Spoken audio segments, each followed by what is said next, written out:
ದೇವರ ನಾಮಕ್ಕೆ ಮಹಿಮೆ ಉಂಟಾಗಲಿ. ಈ ಸುಸಂದರ್ಭವಾದಂಥ ಸಂದರ್ಭದಲ್ಲಿ ನಿಮ್ಮೊಟ್ಟಿಗೆ ಸೇರಿ ದೇವರನ್ನು ಆರಾಧಿಸುವಂತೆ ದೇವರು ಕೊಟ್ಟ ಕೃಪೆಗಾಗಿ ದೇವರಿಗೆ ನಾನು ಮೊದಲಾಗಿ ಸ್ತೋತ್ರ ಮಾಡುವಂಥವನಾಗಿದ್ದೇನೆ.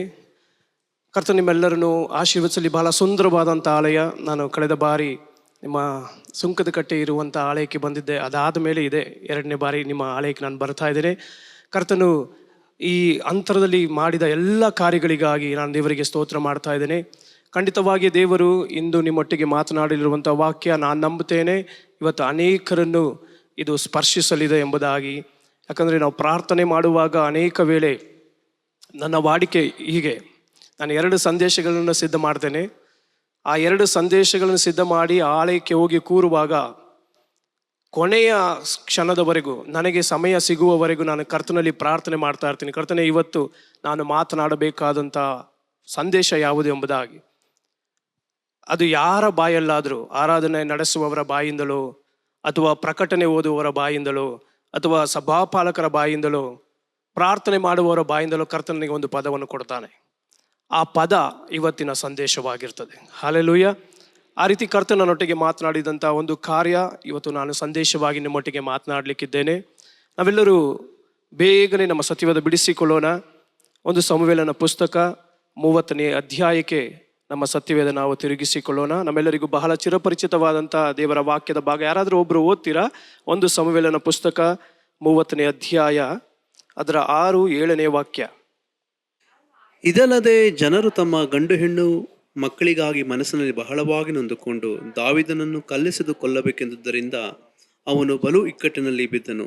ಆದರೂ ಅವನು ತನ್ನ ದೇವರಾದ ಯೆಹೋವನಲ್ಲಿ ತನ್ನನ್ನು ಬಲಪಡಿಸಿಕೊಂಡು ಅಮಲೇಕನ ಮಗನಾದ ಎಲಿಬ್ಯಾತಾರನಿಗೆ, ದಯವಿಟ್ಟು ಏಫೋದನ್ನು ಇಲ್ಲಿಗೆ ತೆಗೆದುಕೊಂಡು ಬಾ ಎಂದು ಹೇಳಲು ಅವನು ತಂದನು. ನಮ್ಮ ಬಲಗೈಯನ್ನು ಆ ವಾಕ್ಯದ ನೇರವಾಗಿ ನಾವು ಇಟ್ಟುಕೊಳ್ಳೋಣ. ಒಂದು ಕ್ಷಣ ನಾನು ಪ್ರಾರ್ಥನೆ ಮಾಡುವಾಗ ನನ್ನೊಟ್ಟಿಗೆ ಸೇರಿ ನೀವು ಸಹ ಆ ಪ್ರಾರ್ಥನೆ ಮಾಡ್ರಿ ಎಂಬುದಾಗಿ ನಾನು ಕೇಳಿಕೊಳ್ತೇನೆ.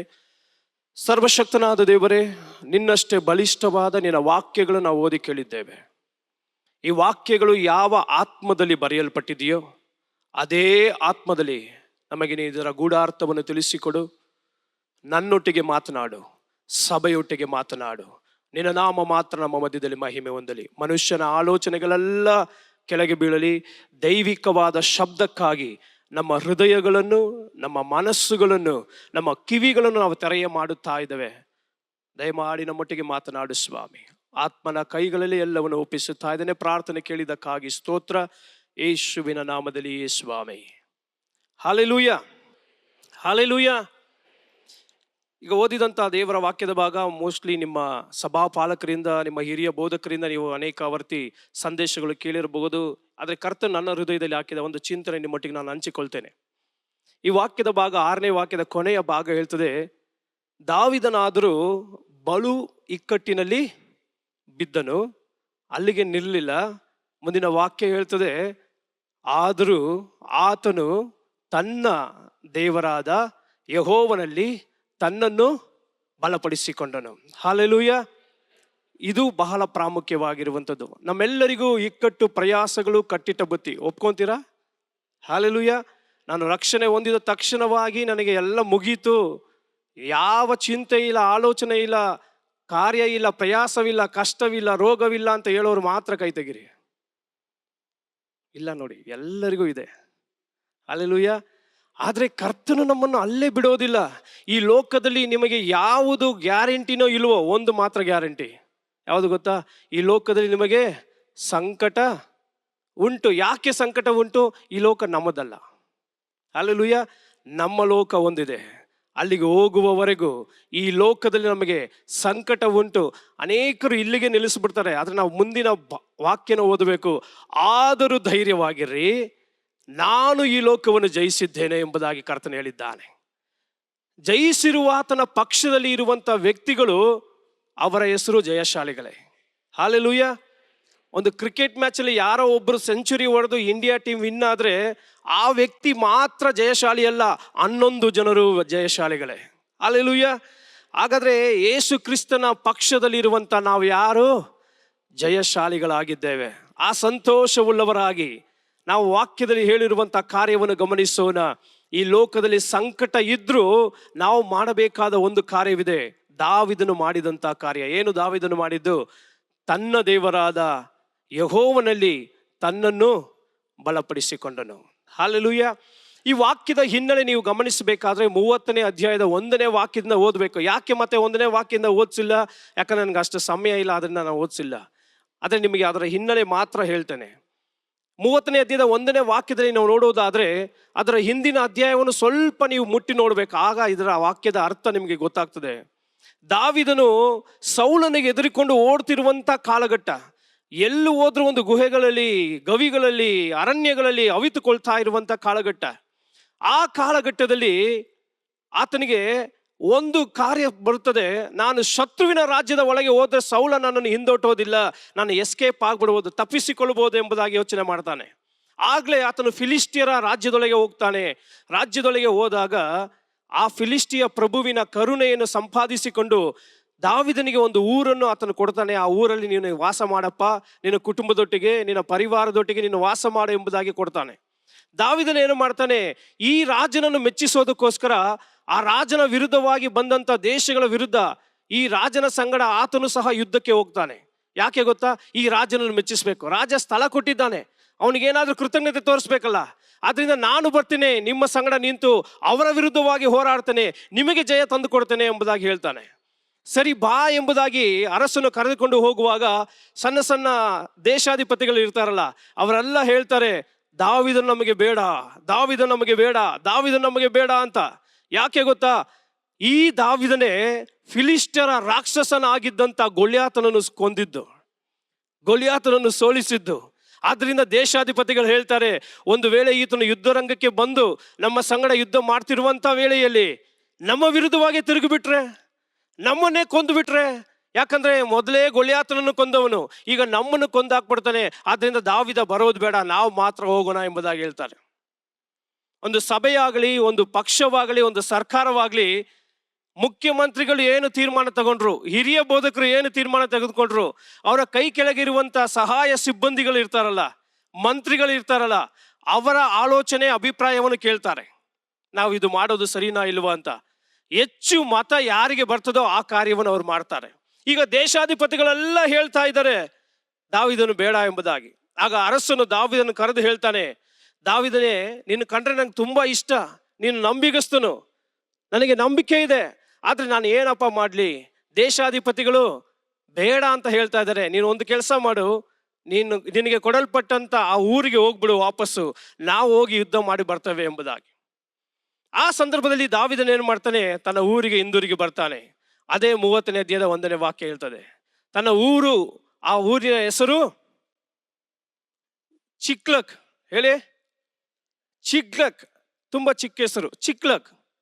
ಈ ಚಿಕ್ಲಕ್ ಊರಿಗೆ ದಾವೀದನು ಹಿಂದಿರುಗಿ ಬರುವಾಗ ಅಲ್ಲಿ ಒಂದು ಘಟನೆ ನಡೆದಿರ್ತದೆ. ಏನು ಗೊತ್ತಾ? ಊರೆಲ್ಲ ಸುಟ್ಟು ಹಾಕಲ್ಪಟ್ಟಿರ್ತದೆ, ಊರೆಲ್ಲ ಭಸ್ಮವಾಗಿರ್ತದೆ. ಯಾವತ್ತಾದ್ರೂ ನಾವು ಹೊರಗೆ ಹೋಗಿ ನಮ್ಮ ಮನೆಗೆ ಹಿಂದಿರುಗಿ ಬರುವಾಗ, ವಿಶೇಷವಾಗಿ ಕೆಲಸಕ್ಕೆ ಹೋಗಿರ್ತೀವಿ ಅನ್ಕೊಳ್ರಿ, ಸಂಜೆ ಮನೆಗೆ ಬರುವಾಗ ಮನೆ ಬೀಗ ಹೊಡೆದಿದ್ರೆ ಹೆಂಗನ್ಸುತ್ತೆ? ಮನೆ ಬೆಂಕಿ ಹತ್ತಿ ಉರಿದಿದ್ರೆ ಹೇಗನ್ಸುತ್ತೆ? ನಮಗೆ ಸಹಿಸಿಕೊಳ್ಳಲು ಸಾಧ್ಯವಿಲ್ಲ. ಈಗ ದಾವೀದನು ನೋಡ್ರಿ, ಹಿಂದಿರುಗಿ ಬಂದಾಗ ಹೋಗುವಾಗ ಹೆಂಡತಿ ಮಕ್ಕಳಿಗೆ ಟಾಟಾ ಹೇಳಿ ನಾನು ವಾಪಸ್ ಬರ್ತೀನಿ, ಬೇಗ ಬರ್ತೀನಿ ಅಂತ ಹೇಳಿ ಹೋದವನು ಹಿಂದಿರುಗಿ ಬಂದಾಗ ಆತನ ಕಣ್ಣಿನಲ್ಲಿ ದೃಷ್ಟಿ ಏನು ಕಾಣ್ತಾ ಇದೆ ಗೊತ್ತಾ? ಆತನು ಅಂದುಕೊಂಡು ಬಂದ, ನನ್ನ ಹೆಂಡತಿ ಹತ್ರ ಮಾತಾಡ್ತೀನಿ, ಮಕ್ಕಳ ಹತ್ರವೇ ಮಾತಾಡ್ತೀನಿ, ನನ್ನ ಸ್ನೇಹಿತರ ಬಳಿಗೆ ಮಾತನಾಡ್ತೇನೆ ಎಂಬುದಾಗಿ. ಆದ್ರೆ ಊರೆಲ್ಲ ಸುಟ್ಟು ಹೋಗಿದೆ, ಊರಿನಲ್ಲಿ ಒಂದು ನರಪಿಲ್ಲೆನೂ ಇಲ್ಲ, ಎಲ್ಲ ಭಸ್ಮವಾಗಿದೆ. ಕಾರಣ ಏನು? ಇಸ್ರಾಯೇಲರ ಶತ್ರುಗಳಾದಂಥ ಅಮಾಲೇಕ್ಯರು ಬಂದು ಆ ಚಿಕ್ಲಗ್ ಊರೆಲ್ಲ ಸುಟ್ಟು ಬಿಟ್ಟು ಊರಿನಲ್ಲಿದ್ದಂಥ ವ್ಯಕ್ತಿಗಳನ್ನು, ದನ ಕುರಿಗಳನ್ನು ಎಲ್ಲವನ್ನು ಕಸಿದುಕೊಂಡು ದರೋಡೆ ಮಾರಿ ಹೋಗಿದ್ದಾರೆ. ಈಗ ಊರಿನಲ್ಲಿ ದಾವೀದನ ಕಣ್ಣಿಗೆ 2 ಮಾತ್ರ ಕಾಣಿಸ್ತಾ ಇದೆ. ಒಂದನೇದೇನು ಗೊತ್ತಾ? ಹೊಗೆ. ಎರಡನೇದು ಬೆಂಕಿ. ಇದು 2 ಆತನ ಕಣ್ಣಿಗೆ ಕಾಣಿಸ್ತಾ ಇರುವಂಥದ್ದು. ಇದನ್ನು ಕಂಡಂತ ದಾವೀದನು ಬಹಳವಾಗಿ ಅಳುತ್ತಿರುವಂತ ಸಂದರ್ಭದಲ್ಲಿ ಆತನಿಗೆ ಒಂದು ನೆಮ್ಮದಿಯ ವಿಷಯ ಇದೆ, ಶುಭ ಸಮಾಚಾರ ಇದೆ. ಏನು ಗೊತ್ತಾ? ಈ ವ್ಯಕ್ತಿಗಳ ಒಬ್ಬರ ಶವವಾದ್ರೂ ಊರಿನಲ್ಲಿ ಬಿದ್ದಿರಲಿಲ್ಲ. ಅದರ ಅರ್ಥ ಏನು? ಶತ್ರುಗಳು ಯಾರನ್ನು ಕೊಂದಿಲ್ಲ, ಹಿಡ್ಕೊಂಡು ಹೋಗಿದ್ದಾರೆ ಅಷ್ಟೇ ಹೊರತು ಯಾರನ್ನು ಕೊಂದಿಲ್ಲ. ಇದು ದಾವೀದನಿಗೆ ನೆಮ್ಮದಿಯಾದಂಥ ವಿಷಯ. ಇವತ್ತು ನಾನು ನಿಮಗೆ ಇದರಿಂದ ಒಂದು ದೈವೋಕ್ತಿ ನುಡಿಯುತ್ತೇನೆ. ಇವತ್ತು ಎಷ್ಟು ಜನರು ನಿಮ್ಮ ಮನೆಗಳಿಂದ ಒಬ್ಬಂಟಿಗರಾಗಿ ರಕ್ಷಣೆಗೆ ಬಂದಿದ್ದೀರಿ. ಇನ್ನು ನಿಮ್ಮ ಮನೆಯಲ್ಲಿ ರಕ್ಷಣೆ ಹೊಂದದಿರುವಂಥ ವ್ಯಕ್ತಿಗಳು ಎಷ್ಟೋ ಜನರು ಇರ್ತಾರೆ, ಹೌದಾ? ನೀವು ಒಬ್ಬಂಟಿಗರಾಗಿ ರಹಸ್ಯವಾಗಿ ಬರುವಂಥ ವ್ಯಕ್ತಿಗಳಾಗಿರ್ಬೋದು, ಅಥವಾ ಯಾರಿಗೂ ಬಂಧು ಮಿತ್ರರಿಗೆ ತಿಳಿಯದಂತೆ ಬರುವಂಥ ವ್ಯಕ್ತಿಗಳಾಗಿರ್ಬೋದು, ರಕ್ಷಣೆ ಹೊಂದಿದಂಥ ವ್ಯಕ್ತಿಗಳಾಗಿರ್ಬೋದು. ಇನ್ನು ನಿಮ್ಮ ಮನೆಗಳಲ್ಲಿ ನಿಮ್ಮ ತಂದೆ ತಾಯಿಗಳು, ನಿಮ್ಮ ಗಂಡನೋ, ನಿಮ್ಮ ಹೆಂಡತಿಯೋ, ನಿಮ್ಮ ಮಕ್ಕಳು, ನಿಮ್ಮ ಅಣ್ಣ ತಮ್ಮಂದಿರೋ, ಅಕ್ಕ ತಂಗಿಯರೋ ರಕ್ಷಣೆ ಹೊಂದದವರು ಇರಬಹುದು. ಆದರೆ ನಿಮಗೆ ಒಂದು ಶುಭ ಸುದ್ದಿ ಅಲ್ಲ, ಅವರಿಗಾಗಿ ಇನ್ನೂ ನೀವು ಪ್ರಾರ್ಥಿಸಬಹುದು, ಅವರಿಗಾಗಿ ಇನ್ನೂ ನೀವು ಹೋರಾಡಬಹುದು. ಅವರು ಇನ್ನೂ ಸತ್ತಿಲ್ಲ, ಅವರು ನಮ್ಮ ಕಣ್ಣ ಮುಂದೆಯೇ ಇದ್ದಾರೆ. ಹಲ್ಲೆಲೂಯಾ. ದೇವರು ನಮಗೆ ನೆನಪಿಸುವಂತ ಕಾರ್ಯ, ನಿನ್ನ ಹೋರಾಟ ನಿಲ್ಲಿಸಬೇಡ, ನಿನ್ನ ಹೋರಾಟ ನೀನು ಮಾಡ್ತಲೇ ಇರು. ನಮ್ಮ ಹೋರಾಟ ಏನು ಗೊತ್ತಾ? ಮತ್ತೊಬ್ಬರು ಖಡ್ಗಗಳನ್ನು ಹಿಡಿದು ಹೋರಾಟ ಮಾಡುವಾಗ, ಯುದ್ಧಗಳನ್ನು ಮಾಡುವಾಗ, ನಮ್ಮ ಹೋರಾಟ ಮೊಣಕಾಲಿನ ಹೋರಾಟ, ನಮ್ಮ ಯುದ್ಧ ಮೊಣಕಾಲಿನ ಯುದ್ಧ. ನೀನು ಮೊಣಕಾಲೂರಿ ಪ್ರಾರ್ಥಿಸುವಾಗ, ನೀನು ಮೊಣಕಾಲೂರಿ ಯುದ್ಧ ಮಾಡುವಾಗ, ಈಗೋ ರಕ್ಷಣೆ ಹೊಂದದಿರುವಂಥ ವ್ಯಕ್ತಿಗಳು ಯಾವ ಶತ್ರು ಹಿಡಿದುಕೊಂಡು ಹೋಗಿದ್ರು, ಯಾವ ಶತ್ರು ಅವರ ಮನಸ್ಸುಗಳನ್ನು ಮಂಕು ಮಾಡಿದ್ರು, ಯಾವ ಶತ್ರು ಅವರನ್ನು ನಿಮ್ಮಡೆಗೆ ಬರದಂತೆ, ಆಲಯಕ್ಕೆ ಬರದಂತೆ, ನಿಮ್ಮ ಸಂಗಡ ಬರದಂತೆ, ನಿಮ್ಮೊಟ್ಟಿಗೆ ಪ್ರಾರ್ಥಿಸದಂತೆ, ನಿಮ್ಮೊಟ್ಟಿಗೆ ಆರಾಧಿಸದಂತೆ ಎಂಥ ದೊಡ್ಡ ಶತ್ರು ಅವರನ್ನು ತಡೆದು ನಿಲ್ಲಿಸಿದ್ರು, ನಿನ್ನ ಮೊಣಕಾಲಿನ ಯುದ್ಧಗಳು ಅವರನ್ನು ಕರೆತರುವಂಥದ್ದಾಗಿರ್ತದೆ. ಹಲ್ಲೆಲೂಯಾ. ಪ್ರಾರ್ಥನೆ ಬಿಡಬೇಡ ದೇವರ ಮಗುವೆ, ನಿನ್ನ ಹೋರಾಟ ನಿಲ್ಲಿಸಬೇಡ ಕೊನೆಯವರೆಗೂ. ಒಂದು ವೇಳೆ ನೀನು ಹೇಳ್ತಾ ಇರ್ಬೋದು, ಎಷ್ಟು ವರ್ಷದಿಂದ ಪ್ರಾರ್ಥನೆ ಮಾಡ್ತಾ ಇದ್ದೀನಿ ಗೊತ್ತಾ ಬ್ರದರ್, ಎಷ್ಟು ವರ್ಷದಿಂದ ಪ್ರಾರ್ಥನೆ ಮಾಡ್ತಾ ಇದ್ದೀನಿ ಗೊತ್ತಾ ಪಾಸ್ಟರ್, ವರ್ಷಾನುಗಟ್ಲೆಯಿಂದ ಪ್ರಾರ್ಥನೆ ಮಾಡ್ತಾ ಇದ್ದೀನಿ, ನನ್ನ ಗಂಡ ಮನ ತಿರುಗ್ತಾನೆ ಇಲ್ಲ, ನನ್ನ ಮಕ್ಕಳು ವಿಧೇಯರಾಗ್ತಲೇ ಇಲ್ಲ, ನನ್ನ ತಂದೆ ತಾಯಿಗೆ ಎಷ್ಟು ಹೇಳಿದ್ರು ಅವರು ಪಾರಂಪರ್ಯ ಹಿನ್ನೆಲೆ ಬಿಟ್ಟು ಬರ್ತಾನೆ ಇಲ್ಲ ಅಂತ ಹೇಳುವ ದೇವರ ಮಗುವೆ, ನಿನ್ನ ಹೋರಾಟ ಈ ಲೋಕದಲ್ಲಿ ಇರುವವರೆಗೂ ನಡೆಯುತ್ತಲೇ ಇರಬೇಕು. ಒಂದು ದಿನ ದೇವರು ಅವರನ್ನು ಮುಟ್ತಾನೆ. ಹಲ್ಲೆಲೂಯಾ. ಅವರೇ ನೀವು ಬಳಿಗೆ ಬಂದು ಹೇಳ್ತಾರೆ, ಸಭೆಗೆ ಹೋಗೋಣ ಬಾ ಎಂಬುದಾಗಿ. ಹಲ್ಲೆಲೂಯಾ. ಅವರೇ ಬಂದು ಹೇಳ್ತಾರೆ, ಪ್ರಾರ್ಥನೆ ಮಾಡೋಣ ಕೂತ್ಕೋ ಎಂಬುದಾಗಿ. ಹಲ್ಲೆಲೂಯಾ. ಆ ದಿನ ಬರುತ್ತದೆ ಎಂಬುದಾಗಿ ನಂಬುವರೆಲ್ಲ ಕರಗಳ ಎತ್ತಿ ಕರ್ತನಿಗೆ ಸ್ತೋತ್ರ ಮಾಡ್ರಿ. ಖಂಡಿತವಾಗಿ ಆ ದಿನ ಬರ್ತದೆ. ನನ್ನೊಟ್ಟಿಗೆ ನನ್ನ ಪರಿವಾರದವರು ಬರ್ತಾರೆ, ನನ್ನೊಟ್ಟಿಗೆ ನನ್ನ ಕುಟುಂಬದವರು ಬರ್ತಾರೆ, ನಾನು ಅವರೊಟ್ಟಿಗೆ ಸೇರಿ ಕರ್ತನನ್ನು ಆರಾಧಿಸಿ ಮಹಿಮೆ ಪಡಿಸುತ್ತೇನೆ. ಹಲ್ಲೆಲೂಯಾ. ದಾವೀದನಿಗಿದ್ದಂಥ ಒಂದು ನೆಮ್ಮದಿಯ ವಿಷಯ, ಯಾರು ಸತ್ತಿಲ್ಲ, ಆದ್ದರಿಂದ ಆತನಿಗೆ ಒಂದು ಅವಕಾಶ ಉಂಟು. ಶತ್ರುವಿನ ಬಳಿ ಹೋಗಿ ಹೋರಾಟ ಮಾಡಿ ಕಸಿದುಕೊಂಡು ಹೋದವರು, ತೆಗೆದುಕೊಂಡು ಹೋದವರನ್ನೆಲ್ಲ ಬಿಡಿಸ್ಕೊಂಡು ಬರ್ಬೋದು. ಇವತ್ತು ನೀವು ಹೋರಾಟ ಮಾಡಬೇಕು, ನೀವು ಯುದ್ಧ ಮಾಡಬೇಕು ಅಂಧಕಾರ ಶಕ್ತಿಗಳ ವಿರುದ್ಧವಾಗಿ. ಹಲ್ಲೆಲೂಯಾ. ಅವರನ್ನು ಕಟ್ಟಿ ಹಾಕಿರುವಂಥ ಸೈತಾನನ ವಿರುದ್ಧವಾಗಿ ನೀವು ಯುದ್ಧ ಮಾಡಬೇಕು. ಆದರೆ ನಿಮ್ಮ ಬಲದಲ್ಲ, ಕರ್ತನ ಬಲದಲ್ಲಿ ಹೋರಾಡಬೇಕು. ಹಲ್ಲೆಲೂಯಾ. ನಿಮ್ಮ ಬಾಹುಬಲದಲ್ಲಿಯೋ, ನಿಮ್ಮ ಜ್ಞಾನದಲ್ಲಿಯೋ, ನಿಮ್ಮ ಬುದ್ಧಿಶಕ್ತಿಯೋ ಅಥವಾ ನಿಮ್ಮ ಸಾಮರ್ಥ್ಯದಲ್ಲಿಯೋ ಹೋರಾಡಿದ್ರೆ ನೀವು ಕೆಳಗೆ ಬೀಳ್ತೀರಿ. ಯಾಕಂದ್ರೆ ನಿಮಗಿಂತಲೂ ಶಕ್ತಿವಂತನು ಸೈತಾನನು, ಆದರೆ ಅವನಿಗಿಂತಲೂ ಶಕ್ತಿವಂತನು ನಮ್ಮ ಅಪ್ಪನು. ಹಲ್ಲೆಲೂಯಾ. ಹಲ್ಲೆಲೂಯಾ. ಆ ತಂದೆಯ ಬಳಿಗೆ ವಿಷಯವನ್ನು ಹೇಳ್ರಿ, ಆತನು ಎಲ್ಲ ಕಾರ್ಯವನ್ನು ಸಫಲಪಡಿಸ್ತಾನೆ. ಹಲ್ಲೆಲೂಯಾ. ದಾವೀದನಿಗೆ ಈ ವಿಷಯ ತಿಳಿದಾಗ ಒಂದು ಕಡೆ ನೆಮ್ಮದಿ ಇದ್ರು, ಮತ್ತೊಂದು ಕಡೆ ಅಳು, ಮತ್ತೊಂದು ಕಡೆ ಆತನ ಹೃದಯದಲ್ಲಿ ವೇದನೆ, ನೋವುಗಳು ತುಂಬಿಕೊಂಡಿದೆ. ಯಾಕೆ? ಎಲ್ಲರನ್ನು ಹಿಡಿದುಕೊಂಡು ಹೋಗಿದ್ದಾನೆ ಶತ್ರು, ಯಾರು ಕಾಣಿಸ್ತಾ ಇಲ್ಲ. ಆ ವಾಕ್ಯ ಹೇಳ್ತದೆ, ಆಂಗ್ಲ ಭಾಷೆಯಲ್ಲಿ ಹೀಗೆ ಬರೆಯಲ್ಪಟ್ಟಿದೆ, ಅವರು ಒಂದು ಹೆಜ್ಜೆ ಮುಂದೆ ಇಡಲಿಕ್ಕೂ ಅವರಿಗೆ ಶಕ್ತಿ ಇಲ್ವಂತೆ, ಅಷ್ಟು ಗಟ್ಟಿಯಾಗಿ ಹತ್ರು ಎಂಬುದಾಗಿ ಬರೆಯಲ್ಪಟ್ಟಿದೆ. ಆತನ ಜೊತೆಗಿದ್ದಂಥ 600 ಸೈನಿಕರು, ಆತನು 601 ಜನರು ಒಟ್ಟಾಗಿ ಸೇರಿ ಗಟ್ಟಿಯಾಗಿ ಹತ್ತರಂತೆ. ಏನು ಮಾಡೋದು ದಿಕ್ಕು ತೋಚ್ತಾ ಇಲ್ಲ, ಎಲ್ಲಿಗೆ ಕರ್ಕೊಂಡು ಹೋದ್ರು ಗೊತ್ತಿಲ್ಲ, ಹೇಗೆ ಬಿಡಿಸೋದು ಗೊತ್ತಿಲ್ಲ. ಎಷ್ಟೋ ಬಾರಿ ನಾವು ಇಂತಹ ಅಡ್ಡಗೋಡೆ ಮುಂದೆ ಬಂದು ನಿಲ್ತೇವೆ. ನಮ್ಮ ಭವಿಷ್ಯ ಏನಾಗ್ತದೆ, ನಾಳೆ ಏನಾಗ್ತದೆ, ನನ್ನ ಮಕ್ಕಳು ಏನಾಗ್ತಾರೆ, ಇದೆಲ್ಲ ನಾವು ಚಿಂತನೆ ಮಾಡ್ತಲೇ ಇರ್ತೇವೆ. ಆ ಸಂದರ್ಭಗಳಲ್ಲಿ ನಮಗೆ ಬಲ ಇರೋದಿಲ್ಲ. ನಾವು ಹತ್ತು ಗಟ್ಟಿಯಾಗಿ ಬಲವೆಲ್ಲ ಕಳೆದುಕೊಳ್ತೇವೆ. ಒಬ್ಬ ಮನುಷ್ಯನ ಆಲೋಚನೆ ಮಾಡಿ ನೋಡ್ರಿ, ತನ್ನಿಂದ ಆಗುವಷ್ಟರ ಮಟ್ಟಿಗೆ ಪ್ರಯತ್ನ ಪಟ್ಟು ಹೋರಾಡ್ತಲೇ ಇರ್ತಾನೆ. ತನ್ನ ಕುಟುಂಬಕ್ಕಾಗಿ ದುಡಿಯುವವನು ತನ್ನ ಕುಟುಂಬವನ್ನು ಹೇಗಾದ್ರೂ ಉನ್ನತ ಸ್ಥಾನಕ್ಕೆ ಬರಬೇಕು ಎಂಬುದಾಗಿ ಆತನು ರಾತ್ರಿ ಹಗಲು ದುಡಿಯುವಂತನಾಗಿರ್ತಾನೆ. ತನ್ನ ಕಷ್ಟದಿಂದ, ವ್ಯಾಧಿಯಿಂದ ಹೊರಗೆ ಬರೋದಿಕ್ಕೆ ಅನೇಕ ವೈದ್ಯರುಗಳನ್ನು ಹೋಗಿ ಸಂಧಿಸ್ತಾನೆ. ತನ್ನಿಂದ ಆಗುವಷ್ಟರ ಮಟ್ಟಿಗೂ ಪ್ರಯತ್ನ ಪಡ್ತಾನೆ. ಏನು ಸಾಧ್ಯವಾಗ್ಲಿಲ್ಲ ಅಂದ್ಕೊಳ್ರಿ. ಕೊನೆಗೆ ಆ ವ್ಯಕ್ತಿ ಏನು ಮಾಡ್ತಾನೆ? ಕೊನೆಗೆ ನಾವು ಮನುಷ್ಯರಾಗಿರುವಂತ ನಾವು ಕೊನೆಗೆ ಮಾಡುವಂಥದ್ದೇ ಏನದು? ಕೂತು ಅಳ್ತೇವೆ ಅಲ್ಲ. ಯಾರಿಗೂ ಗೊತ್ತಿಲ್ದನೋ, ಗಂಡಸರಾಗಿದ್ರೆ ಯಾರಿಗೂ ಗೊತ್ತಿಲ್ದನೋ, ಹೆಂಗಸರಾಗಿದ್ರೆ ಎಲ್ಲಿದ್ರೂ ಪರವಾಗಿಲ್ಲ, ಅವರಿಗೆ ಅಳು ತಡೀಲಿಕ್ಕೆ ಆಗೋದಿಲ್ಲ. ಕೊನೆಯದಾಗಿ ಮನುಷ್ಯರು ಮಾಡುವಂತ ಕಾರ್ಯ ಅಳುವಂತ ಕಾರ್ಯ. ಆದ್ರೆ ದಾವೀದನು ಆತನ ಸೈನಿಕರಿಗೆ ಈಗ ಅಳ್ಳಿಕ್ಕೂ ಅವರ ಕಣ್ಣಲ್ಲಿ ನೀರಿಲ್ಲ, ಶರೀರದಲ್ಲಿ ಬಲ ಇಲ್ಲ, ಅಷ್ಟು ಬಲಹೀನರಾಗಿ ಮಾರ್ಪಟ್ಟಿದ್ದಾರೆ. ಈ ಸಂದರ್ಭದಲ್ಲಿ ನಾವು ಗಮನಿಸಬೇಕು, ದಾವೀದನಿಗೂ ನೋವಾಗಿದೆ, 600 ಸೈನಿಕರಿಗೂ ನೋವಾಗಿದೆ. ದಾವೀದನಿಗೆ ಎಷ್ಟು ನೋವಾಗಿದೆಯೋ ಅಥವಾ 600 ಸೈನಿಕರಿಗೆ ಎಷ್ಟು ನೋವಾಗಿದೆಯೋ ಅಷ್ಟೇ ಪ್ರಮಾಣ ದಾವೀದನಿಗೂ ನೋವಾಗಿದೆಯೇ ಇಲ್ವಾ? ಆತನ ಹೆಂಡತಿ ಮಕ್ಕಳು ಇಟ್ಕೊಂಡು ಹೋಗಿದಾರ ಇಲ್ವಾ? ಹೌದು, ಆಗಿದೆ. ಆದ್ರೆ ಇದರ ಮಧ್ಯದಲ್ಲಿ ನೋಡ್ರಿ, ಒಂದು ಗುಂಪಿನ ಜನರು ಎದ್ದೇಳ್ತಾರೆ, ದಾವೀದನ ವಿರುದ್ಧವಾಗಿ ಕಲ್ಲೆಸೆಯೋದಕ್ಕೆ ನಿಲ್ತಾರೆ. ಹಲ್ಲೆಲೂಯಾ. ಆಗಲೇ ವಾಕ್ಯ ನಾವು ಓದಿದಂತ ವಾಕ್ಯ ಹೇಳ್ತದೆ, ದಾವೀದನು ಇಕ್ಕಟ್ಟಿನಲ್ಲಿ ಬಿದ್ದನು ಎಂಬುದಾಗಿ. ಹಲ್ಲೆಲೂಯಾ. ಈ ವ್ಯಕ್ತಿಗಳು ದಾವೀದನ ವಿರುದ್ಧವಾಗಿ ಕಲ್ಲೆಸೆಯೋದಕ್ಕೆ ಕಲ್ಲುಗಳನ್ನು ತೆಗೆದಾಗ ದಾವೀದನಿಗೆ ಎಷ್ಟು ವೇದನೆ ಆಗಿರ್ಬೋದು. ಯಾಕೆ ಗೊತ್ತಾ ವೇದನೆ ಆಗಿರೋದು? ಈ ವ್ಯಕ್ತಿಗಳನ್ನು ಪಳಗಿಸಿ ಅಭ್ಯಾಸ ಮಾಡಿ ಸೈನಿಕರಾಗಿ ಮಾರ್ಪಡಿಸಿದಂತ ವ್ಯಕ್ತಿ ಯಾರು ಗೊತ್ತಾ? ದಾವೀದನು. ಆದ್ರೆ ಈಗ ದಾವೀದನ ವಿರುದ್ಧವಾಗಿಯೇ ಕಲ್ಲೆಸೆಯಲು ಸಿದ್ಧರಾದ್ರು. ಯಥಾರ್ಥವಾಗಿ ಈ ವ್ಯಕ್ತಿಗಳು ಯಾರು ಎಂಬುದಾಗಿ ನಾವು ತಿಳ್ಕೊಬೇಕು. ಆಗ ಗೊತ್ತಾಗ್ತದೆ ದಾವೀದನು ಇವರಿಗಾಗಿ ಮಾಡಿದಂತ ತ್ಯಾಗಗಳು ಎಂಥದ್ದು ಎಂಬುದಾಗಿ. ಒಂದು ಸಮುವೇಲನ ಪುಸ್ತಕ 22ನೇ ಅಧ್ಯಾಯಕ್ಕೆ ನಿಮ್ಮ ಸತ್ಯವೇದ ತಿರುಗಿಸಿ ಅದರ 1-2 ವಾಕ್ಯಗಳನ್ನು ನೋಡ್ರಿ. ಈ ವ್ಯಕ್ತಿಗಳು ಮೊದಲು ಯಾರಾಗಿದ್ರು ಎಂಬುದಾಗಿ ನಾವು ನೋಡಲಿಕ್ಕೆ ಸಾಧ್ಯ. First ಸಾಮುವೇಲ್ chapter 22 1-2. 1 ಸಮುವೇಲ್ 22 அதிகாரம் 1-2 ವಚನಗಳು. ದಾವೀದನು ಅಲ್ಲಿಂದ ತಪ್ಪಿಸಿಕೊಂಡು ಅದುಲ್ಲೋನೆಂಬ ಗವಿಗೆ ಹೋದನು. ಈ ವರ್ತಮಾನವು ಅವನ ಅಣ್ಣಂದಿರಿಗೂ ಬೇರೆ ಎಲ್ಲ ಸಂಬಂಧಿಕರಿಗೂ ಮುಟ್ಟಲಾಗಿ ಅವರು ಬಂದು ಅವನನ್ನು ಸೇರಿಕೊಂಡರು. ಇದಲ್ಲದೆ ಕುಗ್ಗಿದವರು, ಸಾಲಗಾರರು, ಮನನೊಂದವರು ಆಗಿರುವ ಸರ್ವಜನರು ಬಂದು ಅವನನ್ನು ಆಶ್ರಯಿಸಿಕೊಳ್ಳಲು ಅವನು ಸುಮಾರು 400 ಜನರಿಗೆ ನಾಯಕನಾದನು. ಹಲ್ಲೆಲೂಯಾ. ಗಮನಿಸಿದ್ರ? ದಾವೀದನ ಸಂಗಡ ಈಗಿರುವಂತ ಸೈನಿಕರು, ಸೋ ಕಾಲ್ಡ್ ಸೈನಿಕರು, ಪರಮ ಯುದ್ಧ ವೀರರು ಎಂಬುದಾಗಿ ಹೇಳಿಕೊಳ್ಳೋರು ಮೊದಲು ಹೇಗಿದ್ರು ಗೊತ್ತಾ?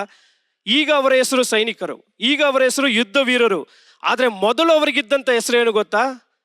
ಕುಗ್ಗಿದವರು, ಸಾಲಗಾರರು, ಮನನೊಂದವರು. ಈ 3 ಹೆಸರು ಅವರಿಗಿತ್ತು. ಮೊದಲು ಇವರಿಗಿದ್ದಂತ ಹೆಸರುಗಳು ಇದು. ಈಗ ಅವರಿಗಿರುವಂತ ಹೆಸರು ಸೈನಿಕರು, ಯುದ್ಧ ವೀರರು, ದಾವೀದನ ಪಕ್ಷದವರು ಎಂಬುದಾಗಿ. ಈ ಕುಗ್ಗಿದವರು, ಸಾಲಗಾರರು, ಮನನೊಂದವರು ಆಗಿದ್ದಂತ ಜನರು ಎಷ್ಟೋ ಬಾರಿ ಹೋಗಿ ತಮ್ಮ ಸ್ವಂತದವರ ಬಳಿಯಲ್ಲಿ ನಿಂತು, ತಮ್ಮ ಬಂಧುಗಳ ಬಳಿಯಲ್ಲಿ ನಿಂತು, ನಮಗೆ ಒಂದು ಸಹಾಯ ಮಾಡ್ರಿ, ನಮ್ಮನ್ನು ಉದ್ಧರಿಸೋದಕ್ಕೆ, ನಾವು ಮೇಲೆ ಬರೋದಕ್ಕೆ, ನಾವು ಜೀವಿಸಲಿಕ್ಕೆ ನಮಗೇನಾದ್ರೂ ಸಹಾಯ ಮಾಡ್ರಿ ಎಂಬುದಾಗಿ ಎಲ್ಲರ ಮನೆ ತಟ್ಟಿ ಯಾರು ಅವರಿಗೆ ಸಹಾಯ ಮಾಡದಿದ್ದಾಗ ಕೊನೆಗೆ ಎಲ್ಲಿಗೆ ಬರ್ತಾರೆ ಗೊತ್ತಾ? ಗುಹೆಯ ಬಳಿಗೆ ಬರ್ತಾರೆ. ದಾವೀದನು ಅವಿತುಕೊಂಡಿರುವ ಗುಹೆಯ ಬಳಿಗೆ ಬರ್ತಾರೆ. ಅಲ್ಲಿ ಬಂದು ಹೇಳ್ತಾರೆ, ದಾವೀದನೇ ನಮ್ಮನ್ನು ಸೇರಿಸ್ಕೋ ಎಂಬುದಾಗಿ. ಆಗ ದಾವೀದನು ಮತ್ತೊಬ್ಬರು ಮಾಡಿದ ರೀತಿಯಲ್ಲಿ ಇವರನ್ನು ತಳ್ಳಿ ಬಿಡ್ಲಿಲ್ಲ, ಅವರನ್ನು ಸೇರಿಸಿಕೊಂಡನು. 400 ಜನರನ್ನು ಸೇರಿಸಿಕೊಂಡನು. ಪ್ರಿಯ ದೇವರ ಮಕ್ಕಳು, ಇಲ್ಲಿಂದ ಒಂದು ಕಾರ್ಯ ನಾನು ನಿಮ್ಗೆ ಹೇಳ್ತೇನೆ. ನಮ್ಮ ಜೀವಿತವನ್ನು ನಾವು ಸ್ವಲ್ಪ ಆಲೋಚನೆ ಮಾಡಿ ನೋಡೋಣ. ನಮ್ಮ ಪೂರ್ವ ಕಾಲದಲ್ಲಿ ನಮ್ಮ ಜೀವಿತ ಹೇಗಿತ್ತು? ಒಂದು ಹೊತ್ತಿನ ಊಟಕ್ಕಾಗಿ ಅತ್ತಂತ ದಿನಗಳು ನಮ್ಮ ಜೀವಿತದಲ್ಲಿ ಉಂಟು. ನನ್ನ ಕುಟುಂಬ ಯಾವಾಗ ಮೇಲೆ ಬರ್ತದೆ, ಮತ್ತೊಬ್ಬರ ರೀತಿ ನಾನು ಜೀವಿಸಲು ಸಾಧ್ಯ ಎಂಬುದಾಗಿ ನೆನೆಸಿದಂತ ದಿನಗಳು ನಮ್ಮ ಜೀವಿತದಲ್ಲಿ ಉಂಟು. ಅನೇಕ ಮಧ್ಯಮ ವರ್ಗದವರು, ಸಿರಿವಂತರನ್ನು ನೋಡಿ ಇವರ ರೀತಿ ಯಾವಾಗಪ್ಪ ನಾವು ಮಾರ್ಪಡೋದು? ಅಟ್ಲೀಸ್ಟ್ ಏನು ಇಲ್ಲದಿದ್ರು ಒಂದು ಒಪ್ಪತ್ತು ಊಟ, ಏನು ಇಲ್ಲದಿದ್ರು ಹರಿದೇ ಇರೋದು ಅಂತ ಅಂಗಿ, ಏನು ಇಲ್ಲದಿದ್ರು ತಲೆ ಇಟ್ಟು ಮಲಗಲಿಕ್ಕೆ ಒಂದು ಸ್ಥಳ. ನನ್ನ ಜೀವಿತದಲ್ಲಿ ಯಾವಾಗ ನಾನು ಸಂಪಾದಿಸೋದು ಎಂಬುದಾಗಿ ಎಷ್ಟೋ ಬಾರಿ ನಾವು ಎಷ್ಟೋ ಸ್ನೇಹಿತರ ಬಳಿ ಹೋಗಿ ನಾವು ಆಲೋಚನೆ ಕೇಳಿದ್ದೇವೆ. ಎಷ್ಟೋ ಬಾರಿ ನಮ್ಮ ಬಂಧುಗಳ ಬಳಿಯಲ್ಲಿ ಹೋಗಿ ನಾವು ಸಹಾಯ ಕೇಳಿದ್ದೇವೆ. ಯಾರು ನಮ್ಮನ್ನು ಸೇರಿಸಿಕೊಳ್ಳಿಲ್ಲ, ಯಾರು ನಮ್ಮನ್ನು ಒಳಗೆ ಬಿಡ್ಲಿಲ್ಲ. ಎಲ್ಲರೂ ನಮ್ಮನ್ನು ಸೇರಿಸಿಕೊಂಡ್ರೆ ವೇದನೆ ಹೆಚ್ಚಾಗ್ತದೆ ಅಂತ ತಳ್ಳಿಬಿಟ್ರು. ಎಲ್ಲರೂ ನಮ್ಮನ್ನು ನೂಕಿಬಿಟ್ರು. ಆದ್ರೆ ಒಂದು ಕಾರ್ಯ ಇಲ್ಲ, ಯೇಸುವಿನ ಬಳಿಗೆ ಬಂದಾಗ ಆ ದಾವೀದನ ರೀತಿಯಲ್ಲಿ ಯೇಸು ನನ್ನನ್ನು ಸೇರಿಸಿಕೊಂಡನು. ಯೇಸು ನನ್ನನ್ನು ಸೇರಿಸಿಕೊಂಡನು. ಅದಕ್ಕಾಗಿ ಇವತ್ತು ಅವರ ಮುಂದೆ ದೇವರು ನಮ್ಮನ್ನು ತಲೆ ಎತ್ತಿ ನಡೆಯುವಂತೆ ಮಾಡಿದ್ದಾನೆ. ಯಾರು ನನ್ನನ್ನು ಹೀಯಾಳಿಸಿದರು, ಯಾರು ನನ್ನನ್ನು ತಳ್ಳಿಬಿಟ್ಟರು, ಯಾರು ನನ್ನನ್ನು ಯೂಸ್ಲೆಸ್ ಎಂಬುದಾಗಿ ಹೇಳಿದರು, ಯಾರು ನನ್ನನ್ನು ಅಪ್ರಯೋಜಕ ಎಂಬುದಾಗಿ ಹೇಳಿದರು, ಅವರ ಮುಂದೆಯೇ ನಿಂತು ತಲೆ ಎತ್ತಿ ನಡೆಯುವಂತೆ ಕರ್ತನು ನನ್ನನ್ನು ಮಾಡಿದ್ದಾನೆ. ಹಲ್ಲೆಲೂಯ. ತಳ್ಳಿ ಬಿಟ್ಟ ಕಳ್ಳೆ ಮೂಲೆಗಳಾಯಿತು ಎಂಬುದಾಗಿ ಹೇಳುವ ಪ್ರಕಾರವಾಗಿ ಜನರಿಂದ ತಿರಸ್ಕರಿಸಲ್ಪಟ್ಟ ಎಷ್ಟೋ ಜನರು ಇಲ್ಲಿ ಕೂತಿದ್ದೀರಿ, ನನಗೆ ಗೊತ್ತು. ಹಲ್ಲೆಲೂಯ. ನೀವು ಯೇಸುವಿನ ಬಳಿಗೆ ಬಂದಾಗ ಯೇಸು ಮತ್ತೊಬ್ಬರು ಮಾಡಿದ ರೀತಿಯಲ್ಲಿ ಮಾಡಲಿಲ್ಲ. ಆತನು ಪ್ರೀತಿಯ ಬಾಹುಗಳಿಂದ ನಮ್ಮನ್ನು ಆಲಂಗಿಸಿಕೊಂಡನು, ನಮ್ಮನ್ನು ಮುದ್ದಿಟ್ಟನು, ನಮಗೆ ಉಂಗುರ ತೊಡಿಸಿದನು, ನಮಗೆ ಅಧಿಕಾರ ಕೊಟ್ಟನು, ನಾವು ತಲೆ ಎತ್ತಿ ನಡೆಯುವಂತೆ ಕರ್ತನು ಮಾರ್ಪಡಿಸಿದನು. ಹಲ್ಲೆಲೂಯ. ಲೂಕನ ಸುವಾರ್ತೆ 15ನೇ ಅಧ್ಯಾಯ. ಲೂಕನ ಸುವಾರ್ತೆ ನಿಮಗೆ ನೆನಪಿದೆಯಾ? ಕೆಟ್ಟು ಹೋದ ಕುಮಾರನು ಹಿಂದಿರುಗಿ ಬಂದಾಗ ಅಣ್ಣನು ಬೇಡ ಎಂಬುದಾಗಿ ಹೇಳಿದರು, ಅಪ್ಪ ಓಡಿ ಬಂದು ತಬ್ಬಿಕೊಂಡನು. ಹಲ್ಲೆಲೂಯ. ನನ್ನ ಸ್ವಂತ ಮನೆಯಲ್ಲಿ ನನ್ನನ್ನು ಇಷ್ಟಪಡದ ಎಷ್ಟೋ ವ್ಯಕ್ತಿಗಳಿದ್ದಾರೆ, ನನ್ನ ಒಡ ಹುಟ್ಟಿದವರು ಇದ್ದಾರೆ, ನನ್ನ ರಕ್ತ ಸಂಬಂಧಿಗಳಿದ್ದಾರೆ. ಆದರೆ ಅಪ್ಪ ನನ್ನನ್ನು ಕೈ ಬಿಡಲಿಲ್ಲ, ಅಪ್ಪ ನನ್ನನ್ನು ಹಿಡಿದುಕೊಂಡನು, ಅಪ್ಪ ನನ್ನನ್ನು ನಡೆಸ್ತಾ ಬಂದಿದ್ದಾನೆ. ಇವತ್ತು ಸಮಾಜದಲ್ಲಿ ಗಣ್ಯ ವ್ಯಕ್ತಿಯಾಗಿ ನಿಲ್ಲಲಿಕ್ಕೆ, ಒಂದು ತಲೆ ಎತ್ತಿ ನಡೆಯಲಿಕ್ಕೆ, ಸಂಪಾದನೆ ಮಾಡಲಿಕ್ಕೆ ದೇವರು ಕೃಪೆ ಕೊಟ್ಟಿರುವುದಾಗಿದೆ. ನೆನಪಿನಲ್ಲಿ ಇಟ್ಟುಕೊಳ್ಳ್ರಿ, ಇದು ನಮ್ಮ ಸಾಮರ್ಥ್ಯ ಅಲ್ಲ, ಇದು ನಮ್ಮ ಬಲ ಅಲ್ಲ, ನಾನು ಓದಿರುವ ವಿದ್ಯಾಭ್ಯಾಸವಲ್ಲ, ಇದು ಆತನ ಶುದ್ಧ ಕೃಪೆ, ಇದು ಆತನ ಶುದ್ಧ ಕೃಪೆ. ಕೃಪೆಯಿಂದಲೇ ನಾವು ಇವತ್ತು ನಡೀತಾ ಬಂದಿದ್ದೇವೆ. ದಾವೀದ ನೋಡ್ರಿ, ಈ 400 ಜನರನ್ನು ತಳ್ಳಿ ಬಿಡ್ಲಿಲ್ಲ, ಸೇರಿಸ್ಕೊಂಡ. ಅವನೇ ಕಷ್ಟದಲ್ಲಿದ್ದಾನೆ, ಅವನೇ ಊರಿಂದ ಊರಿಗೆ ಓಡ್ತಾ ಇದ್ದಾನೆ, ಅರಣ್ಯದಿಂದ ಅರಣ್ಯಕ್ಕೆ ಓಡ್ತಾ ಇದ್ದಾನೆ, ಗವಿಯಿಂದ ಗವಿಗೆ ಓಡ್ತಾ ಇದ್ದಾನೆ. ಆದರೆ ಈ 400 ಜನ ಬಂದಾಗ ಅವನು ಏನು ಬೇಕಾದ್ರೂ ಹೇಳ್ಬೋದಾಗಿತ್ತು, ಆದರೆ ದಾವೀದ ಹಾಗೆ ಮಾಡಲಿಲ್ಲ. ದಾವೀದನು ಅವರ ಪಕ್ಷವಾಗಿ ಚಿಂತಿಸಿದನು, ಅವರನ್ನು ಸೇರಿಸಿಕೊಂಡ, ಅವರನ್ನು ಮುದ್ದಿಟ್ಟು ಆಲಂಗಿಸಿಕೊಂಡ. ಬರೀ 400 ಜನರಾಗಿದ್ದಂಥ ಈ ವ್ಯಕ್ತಿಗಳನ್ನು 600 ಜನರು ಹೆಚ್ಚಾಗುವಂತೆ ಯುದ್ಧ ವೀರರಾಗಿ ಆತನು ಮಾರ್ಪಡಿಸಿದನು. ಇವರಿಗೆ ಮೊದಲಿದ್ದಂಥ ಹೆಸರು ಮನನೊಂದವರು, ಸಾಲಗಾರರು, ಕುಗ್ಗಿ ಹೋದವರು. ದಾವೀದನವರನ್ನು ಸೇರಿಸಿಕೊಂಡು ನಂತರ ಬಂದ ಹೆಸರು ವೀರರು, ಯುದ್ಧ ವೀರರು, ರಣವೀರರು, ದಾವೀದನ ಪಕ್ಷದವರು ಎಂಬುದಾಗಿ. ಇವತ್ತು ನಾವು ಸಹ ಈ ಲೋಕದಲ್ಲಿ ಜೀವಿಸ್ತಾ ಇದ್ದಾಗ ನಮಗಿದ್ದಂಥ ಹೆಸರು ಅಪ್ರಯೋಜಕನು, ಪಾಪಿ, ಯಾವ ಕೆಲಸಕ್ಕೂ ಬಾರದವನು ಎಂಬುದಾಗಿ. ಅದೇ ಕರ್ತನನ್ನು ಸೇರಿಸಿಕೊಂಡ ನಂತರವಾಗಿ ನೀತಿವಂತನು, ದೇವರ ಮಗನು, ದೇವರ ಮಗಳು. ಹಲ್ಲೆಲೂಯ. ಎಷ್ಟು ಜನ ಅದರಲ್ಲಿ ಸಂತೋಷ ಪಡುತ್ತೀರಿ? ನನ್ನ ಹೆಸರು ಬದಲಾಯಿಸಿದ ದೇವರು. ಹಲ್ಲೆಲೂಯ. ಇನ್ನು ಮುಂದೆ ನೀನು ಯಾಕೋಬನಲ್ಲ, ಇನ್ನು ಮುಂದೆ ನೀನು ಇಸ್ರಾಯೇಲ್, ದೇವರ ಪ್ರಜೆಯಾಗಿದ್ದಿ. ಹಲ್ಲೆಲೂಯ.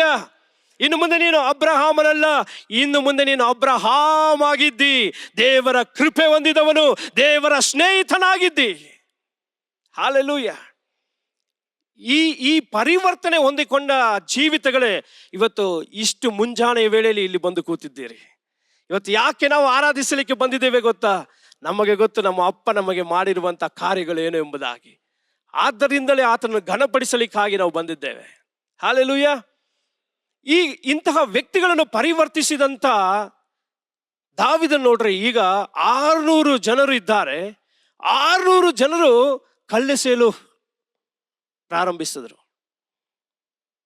ಇದು ಬಹಳ ವೇದನೆ ತರುವಂಥ ವಿಷಯ. ನಾವು ಯಾವಾಗಲೂ ಆಲೋಚನೆ ಮಾಡಿ ನೋಡಬೇಕು.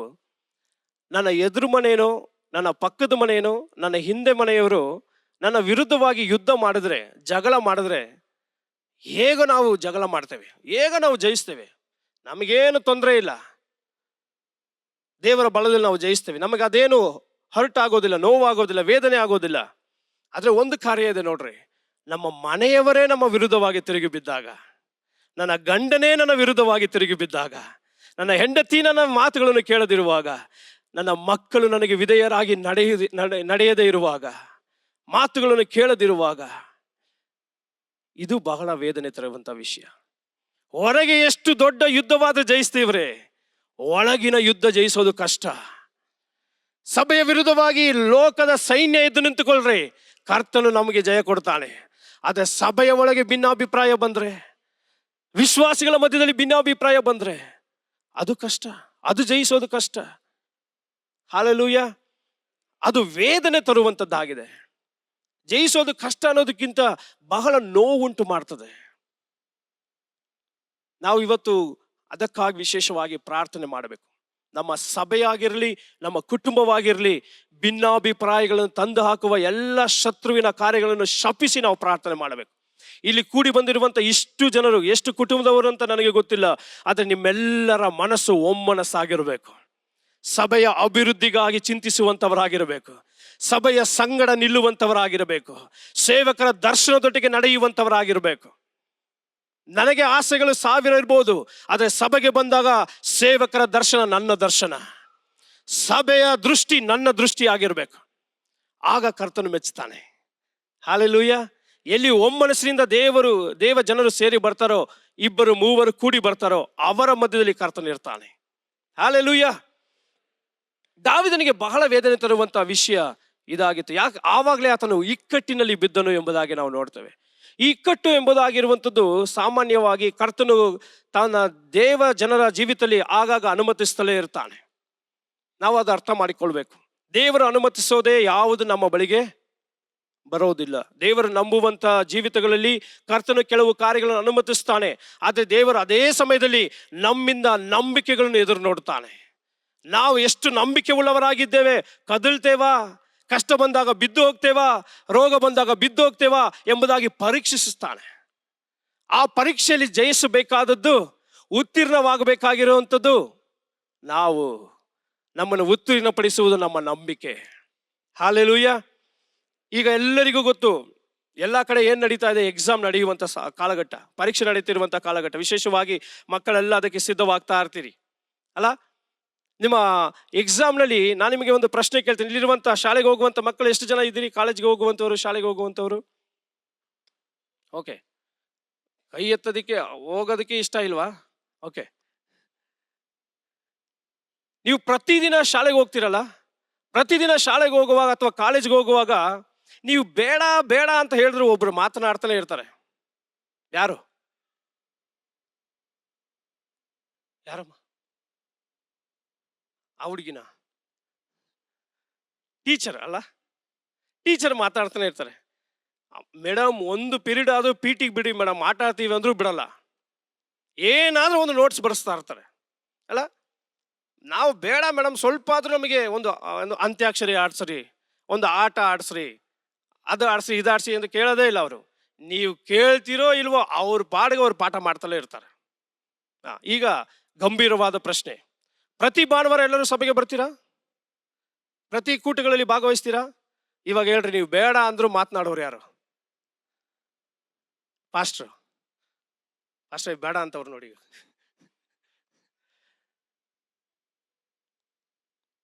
ನೀವು ಬೇಡ ಬೇಕು ಅನ್ನೋದು ಅವರ ಸಮಸ್ಯೆ ಅಲ್ಲ, ಅವರಿಗೆ ಪರಲೋಕದಿಂದ ಒಂದು ಜವಾಬ್ದಾರಿ ನೇಮಿಸಲ್ಪಟ್ಟಿದೆ.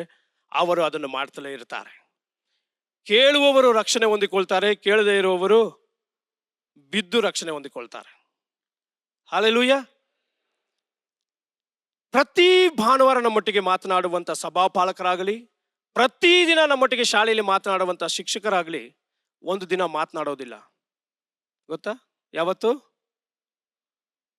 ಯಾವತ್ತಂತ ಗೊತ್ತಾ? ಟೀಚರ್ ಯಾವತ್ತು ಮಾತಾಡಲ್ಲ ನಿಮ್ಮ ಹತ್ರ. 2 ಬಿಟ್ಟಾಗಲ್ಲ, 2 ಬಿಡಲ್ಲ. ಪರೀಕ್ಷೆ ಅಂತ ಕೇಳಿದ್ದೀರಾ? ಪರೀಕ್ಷೆ ದಿನ ನೀವೇನು ಮಾತನಾಡಿದ್ರು ಅವ್ರು ಮಾತನಾಡೋದಿಲ್ಲ ನಿಮ್ಮ ಹತ್ರ, ಮೌನವಾಗೇ ಇರ್ತಾರೆ. ನಮ್ಮ ಹುಡುಗರು ಬಹಳ ಬುದ್ಧಿವಂತರು. ಒಂದು ಪ್ರಶ್ನೆ ಪತ್ರಿಕೆ ತೆಗೆದುಕೊಳ್ತಾರೆ, ಟೀಚರ್ ಬಾಯಿಂದ ಹೇಗಾದ್ರೂ ಒಂದು ಉತ್ತರ ಬರೆಸ್ಬೇಕು.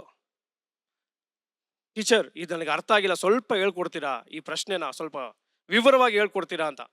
ಅವರ ದೃಷ್ಟಿ ಏನಂದ್ರೆ, ಅವ್ರ ಬಾಯಿ ಅಪ್ಪಿ ತಪ್ಪಿ ಒಂದು ಹಿಂಟ್ ಬಂದ್ಬಿಡುತ್ತಾ, ಅದನ್ನ ಹಿಡಿದು ಬರೆದು ಬಿಡೋಣ ಉತ್ತರ ಅಂತ ಅವರ ಒಂದು ಅನಿಸಿಕೆ. ಆದ್ರೆ ಇವರ ಟೀಚರ್ ಇರ್ತಾರಲ್ಲ, ಇವರು ಅವ್ರಿಗಿಂತ ಅಪ್ಪ, ಅವರೆಲ್ಲ ಓದ್ ಬಂದಿರೋರು. ನೀವು ತಲೆ ಕೆಳಗಾಗಿ ನಿಂತರೂ ಉತ್ತರ ಮಾತ್ರ ಬಾಯಿಂದ ಬರೋದಿಲ್ಲ. ಪ್ರಶ್ನೆ ಬೇಕಂದ್ರೆ ತಿರುಗಿಸಿ ಎಷ್ಟು ಬೇಕಾದ್ರೂ ಹೇಳ್ತಾರೆ ಅವರು, ಉತ್ತರನ ಬಾಯಿಂದ ಹೇಳೋದೇ ಇಲ್ಲ ಅವರು. ಪ್ರಯತ್ನ ಪಟ್ಟವರು ಎಷ್ಟು ಜನ ಇದ್ದೀರಿ? ನಾನು ಒಬ್ನೇನಾ? ಓಕೆ, ನಾನು ಪ್ರಯತ್ನ ಪಟ್ಟಿದ್ದೀನಿ ಸಣ್ಣ ವಯಸ್ಸಿನಲ್ಲಿ. ಉತ್ತರ ಮಾತ್ರ ಹೇಳೋದಿಲ್ಲ ಅವರು. ಹಲ್ಲೆಲೂಯಾ. ಆದ್ರೆ ಗಮನಿಸಿ, ಮೌನವಾಗಿದ್ರು ಟೀಚರ್ ಎಲ್ಲಿರ್ತಾರೆ? ಪರೀಕ್ಷಾ ಹಾಲಲ್ಲೇ ಇರ್ತಾರ? ಹೌದಾ? ನಮ್ಮ ಜೀವಿತದಲ್ಲಿ ಪವಿತ್ರಾತ್ಮನು ಕೆಲವು ದಿನ ಮೌನವಾಗಿರ್ತಾನೆ. ಯಾವಾಗ ಗೊತ್ತಾ? ನಮ್ಮ ನಂಬಿಕೆಗೆ ಪರೀಕ್ಷೆ ಉಂಟಾದಾಗ. ಪ್ರತಿ ವಾರ ನೀವು ವಾಕ್ಯ ಕೇಳ್ತೀರಿ, ಪ್ರತಿ ಕೂಟಗಳಲ್ಲಿ ವಾಕ್ಯ ಕೇಳ್ತೀರಿ. ಒಂದು ದಿವಸ ಕರ್ತನು ಮಾತನಾಡೋದಿಲ್ಲ, ನಿಮ್ಮನ್ನು ಬಲಪಡಿಸೋದಿಲ್ಲ, ಮೌನವಾಗಿರ್ತಾನೆ. ಯಾಕಂದ್ರೆ ಕೇಳಿದ ವಾಕ್ಯವನ್ನು ನೀವು ಕಾರ್ಯಗತ ಮಾಡ್ತಾ ಇದ್ದೀರಾ, ಅಭ್ಯಾಸ ಮಾಡ್ತಾ ಇದ್ದೀರಾ, ನಂಬಿಕೆ ಹೆಚ್ಚಿಸ್ತಾ ಇದ್ದೀರಾ. ಕಷ್ಟಗಳಲ್ಲಿ ನಾವು ಕರ್ತನ ಬಳಿ ಪ್ರಾರ್ಥಿಸಬೇಕು ಎಂಬುದಾಗಿ ಕೇಳಿದ್ದೀರಾ, ಅದನ್ನು ಮಾಡ್ತಾ ಇದ್ದೀರಾ ಎಂಬುದಾಗಿ ದೇವರು ಗಮನಿಸ್ತಾನೆ. ಅದು ನಮ್ಮ ನಂಬಿಕೆಗೆ ಉಂಟಾಗುವ ಪರಿಶೋಧನೆ. ಹಲ್ಲೆಲೂಯಾ. ಅದೇ ಒಂದು ಶುಭ ಸುದ್ದಿ ಹೇಳ ನಿಮಗೆ.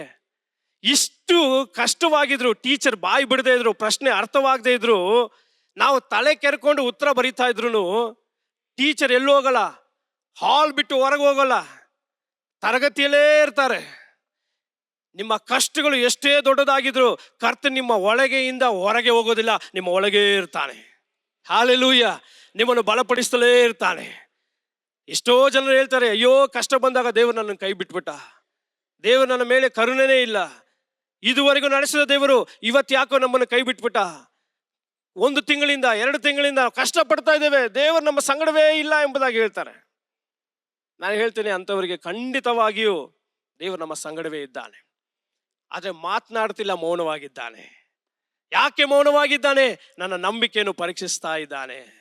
ಹಲ್ಲೆಲೂಯಾ. ಮೌನವಾಗಿದ್ರು ಕರ್ತನು ನಿಮ್ಮ ಮಧ್ಯದಲ್ಲಿ ಇದ್ದಾನೆ. ದೇವರ ಮಕ್ಕಳೇ, ಅವರು ನಮ್ಮನ್ನು ಬಿಟ್ಟು ಹೋಗುವ ದೇವರಲ್ಲ, ನಮ್ಮ ಸಂಗಡ ಜೀವಿಸುವ ದೇವರಾಗಿದ್ದಾನೆ. ಆದರೆ ಅದೇ ಶಿಕ್ಷಕಿ, ಅದೇ ಟೀಚರು, ಈಗ ಆ ಕ್ಲಾಸ್ನಲ್ಲಿ ಒಂದು ದೊಡ್ಡ ಬೆಂಕಿ ಬಿತ್ತು ಅನ್ಕೊಳ್ರಿ, ಆವಾಗಲೂ ಟೀಚರ್ ಬಂದು ಮಕ್ಕಳಿಗೆ ಹೇಳ್ತಾರ, ಬೆಂಕಿ ಪಾಠಕ್ಕೆ ಉರ್ಲಿ, ನೀವು ಬರೀರಿ ಪರೀಕ್ಷೆ ಅಂತ ಹೇಳ್ತಾರ? ಇಲ್ಲ, ಹೇಳೋದಿಲ್ಲ ಅಲ್ಲ. ಮೊದಲು ಏನು ಹೇಳ್ತಾರೆ ಟೀಚರು? ಪರೀಕ್ಷೆ ನಾಳೆ ಬರೆಯೋಣ, ಫಸ್ಟ್ ನೀವು ಹೋಗಿ ಜೀವ ಉಳಿಸ್ಕೊಡ್ರಿ ಅಂತ ಓಡಿಸ್ಬಿಡ್ತಾರೆ. ಹೌದಾ? ಇದೇ ರೀತಿ ನಮ್ಮ ಕರ್ತನು ಸಹ ನಮ್ಮ ಕಷ್ಟಗಳು ನಮಗೆ ಕೈ ಮೀರಿ ಹೋಗುವಾಗ, ನಮ್ಮಿಂದ ಅಡಗಿಸಲು ಸಾಧ್ಯವಾಗದೇ ಇರುವಾಗ, ನಮ್ಮಿಂದ ಅದನ್ನು ನಿಯಂತ್ರಿಸಲು ಸಾಧ್ಯವಾಗದಿರುವಾಗ ಕರ್ತನು ಹೇಳ್ತಾನೆ, ನಾನು ನಿನಗಾಗಿ ಎದ್ದೇಳ್ತೇನೆ ಎಂಬುದಾಗಿ. ಹಲ್ಲೆಲೂಯಾ. ಅದುವರೆಗೂ ಮೌನವಾಗಿದ್ದಂಥ ಟೀಚರು ಮಕ್ಕಳನ್ನೆಲ್ಲ ಎಬ್ಬರಿಸಿ ಓಡಿಸಿ ಹೋಗಿ ಹೋಗಿ ಹೋಗಿ ಅಂತ ಮಾತನಾಡಲಿಕ್ಕೆ ಶುರು ಮಾಡುವ ರೀತಿಯಲ್ಲಿ ಅದುವರೆಗೂ ಮೌನವಾಗಿದ್ದ ಆತ್ಮನು ಎದ್ದಿ, ದೇವರು ಎದ್ದು ನಿಮಗಾಗಿ ಯುದ್ಧ ಮಾಡಲಿಕ್ಕೆ ಪ್ರಾರಂಭಿಸ್ತಾನೆ. ಹಲ್ಲೆಲೂಯಾ. ಯೆಹೋವನು ಎದ್ದರೆ ಶತ್ರುಗಳು ಚದುರಿ ಓಡ್ತಾರೆ. ಆತನ ಮುಂದೆ ಯಾರು ನಿಲ್ಲಲಿಕ್ಕೆ ಸಾಧ್ಯವಿಲ್ಲ. ನಿನಗೆ ಸಹಿಸಬಹುದಾದ ಶೋಧನೆಯೇ ಹೊರತು ಸಹಿಸಲು ಅಸಾಧ್ಯವಾದ ಶೋಧನೆ ನಾನು ಬರಗೊಡಿಸೋದಿಲ್ಲ. ಒಂದು ವೇಳೆ ಬಂದರೆ ನಾನು ಸುಮ್ಮನೆ ಇರೋದಿಲ್ಲ. ನಿನಗಾಗಿ ನಾನೆದ್ದೇಳ್ತೇನೆ. ನೀನು ಅನಾಥಲಲ್ಲ, ನೀನು ವಿಧವೆಯಲ್ಲ, ನೀನು ಕೈ ಬಿಡಲ್ಪಟ್ಟವಳಲ್ಲ, ನನಗೆ ಯಾರು ಇಲ್ಲ ಎಂಬುದಾಗಿ ಚಿಂತೆ ಮಾಡಬೇಡ ದೇವರ ಮಗುವೆ. ದೇವರು ಈ ಬೆಳಗ್ಗೆ ನಿಮಗೆ ಹೇಳುತ್ತಿರುವುದು, ಯಾರು ನಿಮ್ಮ ಪಕ್ಷದಲ್ಲಿ ನಿಲ್ಲುತ್ತಾರೋ ಇಲ್ವೋ, ನಾನು ನಿನ್ನ ಪಕ್ಷದಲ್ಲಿ ನಿಲ್ತೇನೆ, ನಾನು ನಿನ್ನ ಸಂಗಡ ಇರ್ತೇನೆ. ಲೋಕವೇ ನಿನ್ನ ವಿರುದ್ಧವಾಗಿ ನಿಂತರು, ನಿನ್ನ ಪಕ್ಷದಲ್ಲಿ ಆತನೊಬ್ಬನಿದ್ದರೆ ಸಾಕು ದೇವರ ಮಗುವೆ. ಈ ಲೋಕವನ್ನು ಜಯಿಸುವ ಶಕ್ತಿ ಆತನಲ್ಲಿ ಇದೆ. ಹಲ್ಲೆಲೂಯಾ. ನಮ್ಮ ಸಭೆಗಳಲ್ಲಿ ಯಾವಾಗಲೂ ಒಂದು ಅಜ್ಜಿ ಬರ್ತಾರೆ, ಅವ್ರು ಹೇಳ್ತಾರೆ, ಕೆಲವೊಂದು ಪಾಸ್ಟ್ರೇ ನನಗೆ ಯಾರು ಇಲ್ಲ ಪಾಸ್ಟ್ರೇ, ಎಲ್ಲ ಕೈ ಬಿಟ್ಬಿಟ್ರು, ನನ್ನ ಪ್ರೀತಿಸಿದವರು, ನಾನು ನೋಡಿಕೊಂಡವರು ಎಲ್ಲರೂ ನನ್ನ ಕೈ ಬಿಟ್ಟು ಹೋಗ್ಬಿಟ್ರು, ದೇವರು ಬಿಟ್ಟರೆ ನನಗೆ ಯಾರು ಇಲ್ಲ, ಯಾರು ಇಲ್ಲ ಅಳ್ತಾನೆ ಇರ್ತಾರೆ. ಅವ್ರಿಗೆ ಹೇಳುವಂಥದ್ದು ವಿಷಯ ನಾನು ಹೀಗೆ ಹೇಳ್ತೀನಿ, ಇನ್ನೇನಮ್ಮ ಬೇಕು ನಿನಗೆ? ನೀನೇ ಪ್ರಶ್ನೆ ಹೇಳಿದೆ, ಉತ್ತರನೂ ನೀನೇ ಹೇಳಿದೆ. ಯಾರೂ ಇಲ್ಲ, ದೇವರು ಮಾತ್ರನೇ ಅಂದ, ಇನ್ಯಾರು ಬೇಕು ನಿನಗೆ? ಆತನೊಬ್ಬರಿದ್ರೆ ಸಾಕು. ನೀನು ಮನುಷ್ಯರನ್ನು ಹುಡುಕಬೇಡ, ದೇವರಿದ್ದಾನೆ ಎಂಬುದ ಖಚಿತತೆ ಇದೆಯಾ? ಸಾಕು. ಇವತ್ತು ಯಾರು ಯಾವ ದಾರಿಯಲ್ಲಿ ನಿಮ್ಮನ್ನು ಜನರು ಬಿಟ್ಟು ಹೋದ್ರು ಅದೇ ದಾರಿಯಲ್ಲಿ ಹಿಂದಿರುಗಿ ನಿಮ್ಮ ಬಳಿಗೆ ಬರ್ತಾರೆ. ಹಲ್ಲೆಲೂಯಾ. ಆದರೆ ನೀವು ದೇವರ ಸಮ್ಮುಖದಲ್ಲಿರಬೇಕು. ದೇವರು ನಿಮ್ಮ ಸಂಗಡ ಇರುವ ರೀತಿಯಲ್ಲಿ ನೀವು ಜೀವಿಸಬೇಕು. ಹಾಗಿದ್ರೆ ಖಂಡಿತವಾಗಿ ಯಾರು ನಿಮ್ಮನ್ನು ಬಿಟ್ಟು ಹೋದ ಚಿಂತೆ ಮಾಡಬೇಡ್ರಿ, ಅವರು ಒಂದು ದಿವಸ ನಿಮ್ಮ ಬಳಿಗೆ ಬರ್ತಾರೆ. ನನಗೆ ಆ ಅನುಭವ ಇದೆ. ನನ್ನನ್ನು ಬಿಟ್ಟು ಹೋದವರು ನನ್ನ ಬಳಿಗೆ ಬಂದವರಿದ್ದಾರೆ. ನನ್ನನ್ನು ತ್ಯಜಿಸಿ ಹೋದವರಲ್ಲ, ನನ್ನನ್ನು ತುಚ್ಛೀಕರಿಸಿ ಹೋದವರು, ನನ್ನ ಬೈದವರೆಲ್ಲ ಹಿಂದಿರುಗಿ ಬಂದು ನನಗೋಸ್ಕರ ಪ್ರಾರ್ಥನೆ ಮಾಡ್ಕೊಳ್ಳಪ್ಪ ಅಂತ ಹೇಳಿದ್ದಾರೆ. ಹಲ್ಲೆಲೂಯಾ. ಕರ್ತನು ಮಾಡಲು ಶಕ್ತನಾಗಿದ್ದಾನೆ. ನಾವು ನಂಬಿಕೆಯಿಂದ ಸಾಗಬೇಕು. ನನ್ನ ಎರಡನೇ ಅಂಶ, ಸಾಮಾನ್ಯವಾಗಿ ನೋಡಿ, ಯಾರು ಬೇಕಾದರೂ ಯಾರ ಮೇಲಾದರೂ ದೂರು ಅಥವಾ ತಪ್ಪುಗಳನ್ನು ಹೊರಿಸ್ಬೋದು. ಈ ಜನರು 600 ಜನರು ಒಂದು ಗುಂಪಾಗಿ ನಿಂತಿದ್ದಾರೆ, ದಾವೀದನನ್ನು ಮಾತ್ರ ಗುರಿ ಮಾಡಿ ಎಸಿತಾ ಇದ್ದಾರೆ. ಆಲೋಚನೆ ಮಾಡ್ರಿ, ನಮ್ಮ ಕುಟುಂಬಗಳಾಗಲಿ ಸಭೆಗಳಲ್ಲಾಗಲಿ ಒಂದು ಸಮಸ್ಯೆ ಬಂದರೆ, ಸಭೆಗಳು ಚೆನ್ನಾಗಿ ನಡೆಯುವಾಗ ಎಲ್ಲರಿಗೂ ಸಂತೋಷ, ಎಲ್ಲವೂ ಸಮಾಧಾನವಾಗಿರುತ್ತದೆ. ಸಭೆಯಲ್ಲಿ ಏನೋ ಒಂದು ಸಮಸ್ಯೆ ಎದ್ದೇಳ್ತು ಅನ್ಕೊಳ್ರಿ, ಕುಟುಂಬದಲ್ಲಿ ಏನೋ ಒಂದು ಸಮಸ್ಯೆ ಎದ್ದೇಳ್ತು ಅನ್ಕೊಳ್ರಿ, ಮೊದಲು ಯಾರ ತಲೆ ಮೇಲೆ ಹೋಗ್ತದೆ ಗೊತ್ತಾ? ಯಾರ ತಲೆ ಮೇಲೆ ಹೋಗ್ತದೆ? ಕುಟುಂಬದಲ್ಲಿ ಇದ್ದಾಗ ಮನೆಯ ಯಜಮಾನನ ತಲೆ ಮೇಲೆ ಹೋಗ್ತದೆ, ಸಭೆಯಲ್ಲಿದ್ದಾಗ ಸಭಾಪಾಲಕರ ತಲೆ ಮೇಲೆ ಹೋಗ್ತದೆ. ಹೌದಾ? ಸಭಾಪಾಲಕರು ಸರಿಯಾಗಿ ಪ್ರಾರ್ಥನೆ ಮಾಡ್ತಿಲ್ಲ ರೀ, ಆ ಅದ್ಭುತ ನಡೀತಿಲ್ಲ, ಮೊದಲಿದ್ದ ರೀತಿಯಲ್ಲಿ ಆ ಬೆಂಕಿ ಇಲ್ಲ. ಆ ಸಮಸ್ಯೆ ಬರೋದಕ್ಕೆ ಸಭಾಪಾಲಕರು ಸರಿಯಾಗಬೇಕು. ಎಷ್ಟೋ ಕಡೆಗೆ, ನಿಮ್ಮ ಸಭೆ ಅಂತ ನಾನು ಹೇಳ್ತೀನಿ, ಎಷ್ಟೋ ಕಡೆಗಳಲ್ಲಿ ಹೀಗೆ ಮಾತಾಡ್ಕೊಳ್ತಾರೆ, ಭಿನ್ನಾಭಿಪ್ರಾಯಗಳು ಬರ್ತವೆ. ಮೊದಲು ಕಲ್ಲು ಬೀಳೋದು ಯಜಮಾನನ ಮೇಲೆ, ಮೊದಲು ಕಲ್ಲು ಬೀಳೋದು ಕುರುಬನ ಮೇಲೆ, ಸಭಾಪಾಲಕರ ಮೇಲೆ. ಇದು ನಾವು ಮೊದಲು ನಿಲ್ಲಿಸಬೇಕು. ಹಲ್ಲೆಲೂಯಾ. ಮನೆಯಲ್ಲಿ ಯಜಮಾನನಿದ್ರೆ ಯಜಮಾನನ ಮೇಲೆ ಬೀಳ್ತದೆ, ಅಥವಾ ಯಜಮಾನನಿದ್ರೆ ತಾಯಿ ಮೇಲೆ ಬೀಳ್ತದೆ, ಒಟ್ಟಿಗೆ ಹಿರಿಯರ ಮೇಲೆ ಒಂದು ದೋಷಾರೋಪಣೆ ಬೀಳ್ತದೆ. ಇವರಿಂದಲೇ ಇದು ಸಂಭವಿಸ್ತು, ಇವರಿಂದಲೇ ಇದು ಸಂಭವಿಸ್ತು ಎಂಬುದಾಗಿ. ಇವಾಗ ದಾವಿದನಿಗೆ ಆದಂತ ಸಂಗತಿ. ಹಲ್ಲೆಲೂಯಾ. ನಮ್ಮ ಸಭೆಯಲ್ಲೂ ನಾವು ಗಮನಿಸೋದಾದ್ರೆ, ನಮ್ಮ ಹಿರಿಯ ಸಭಾಪಾಲಕರಿದ್ದಾರೆ, ಅವರ ಬಳಿಗೆ ಪ್ರಾರ್ಥಿಸಿಕೊಳ್ಳೋದಕ್ಕೆ ವ್ಯಕ್ತಿಗಳು ಬಂದಾಗ ಅವರು ಹೇಳ್ತಾರೆ, ಪಾಸ್ಟರ್ ನಮಗೋಸ್ಕರ ಪ್ರಾರ್ಥನೆ ಮಾಡಿಕೊಳ್ರಿ, ನಾನು ಒಂದು ಕಾರ್ಯಕ್ಕೋಸ್ಕರ ಹೋಗ್ತಾ ಇದ್ದೇನೆ, ಆ ಕಾರ್ಯ ಸರಿಯಾಗಿ ನಡಿಬೇಕು, ಸಫಲವಾಗಬೇಕು ಎಂಬುದಾಗಿ ಪ್ರಾರ್ಥನೆ ಮಾಡಿಸ್ಕೊಂತಾರೆ, ಹೋಗ್ತಾರೆ. ಆದರೆ ತಾವು ಪ್ರಾರ್ಥನೆ ಮಾಡೋದಿಲ್ಲ, ಪಾಸ್ಟರ್ ಕೈಯಲ್ಲಿ ಪ್ರಾರ್ಥನೆ ಮಾಡಿಸ್ಕೊಂತಾರೆ, ಹೋಗ್ತಾರೆ. ಕಾರ್ಯ ನಡೀಲಿಲ್ಲ ಅನ್ಕೊಳ್ರಿ, ಏನು ಗೊತ್ತಾ ಹೇಳ್ತಾರೆ, ಪಾಸ್ಟ್ರು ಸರಿಯಾಗಿ ಆತ್ಮ ಭಾರದಿಂದ ಪ್ರಾರ್ಥನೆ ಮಾಡಿಲ್ಲ ರೀ, ಅದಕ್ಕೆ ಕಾರ್ಯ ನಡೆದಿಲ್ಲ. ಇವತ್ತು ದೋಷಾರೋಪಣೆ ಹಾಕುವಂತ ಜನರು ತುಂಬಾ ಜನ ಇದ್ದಾರೆ.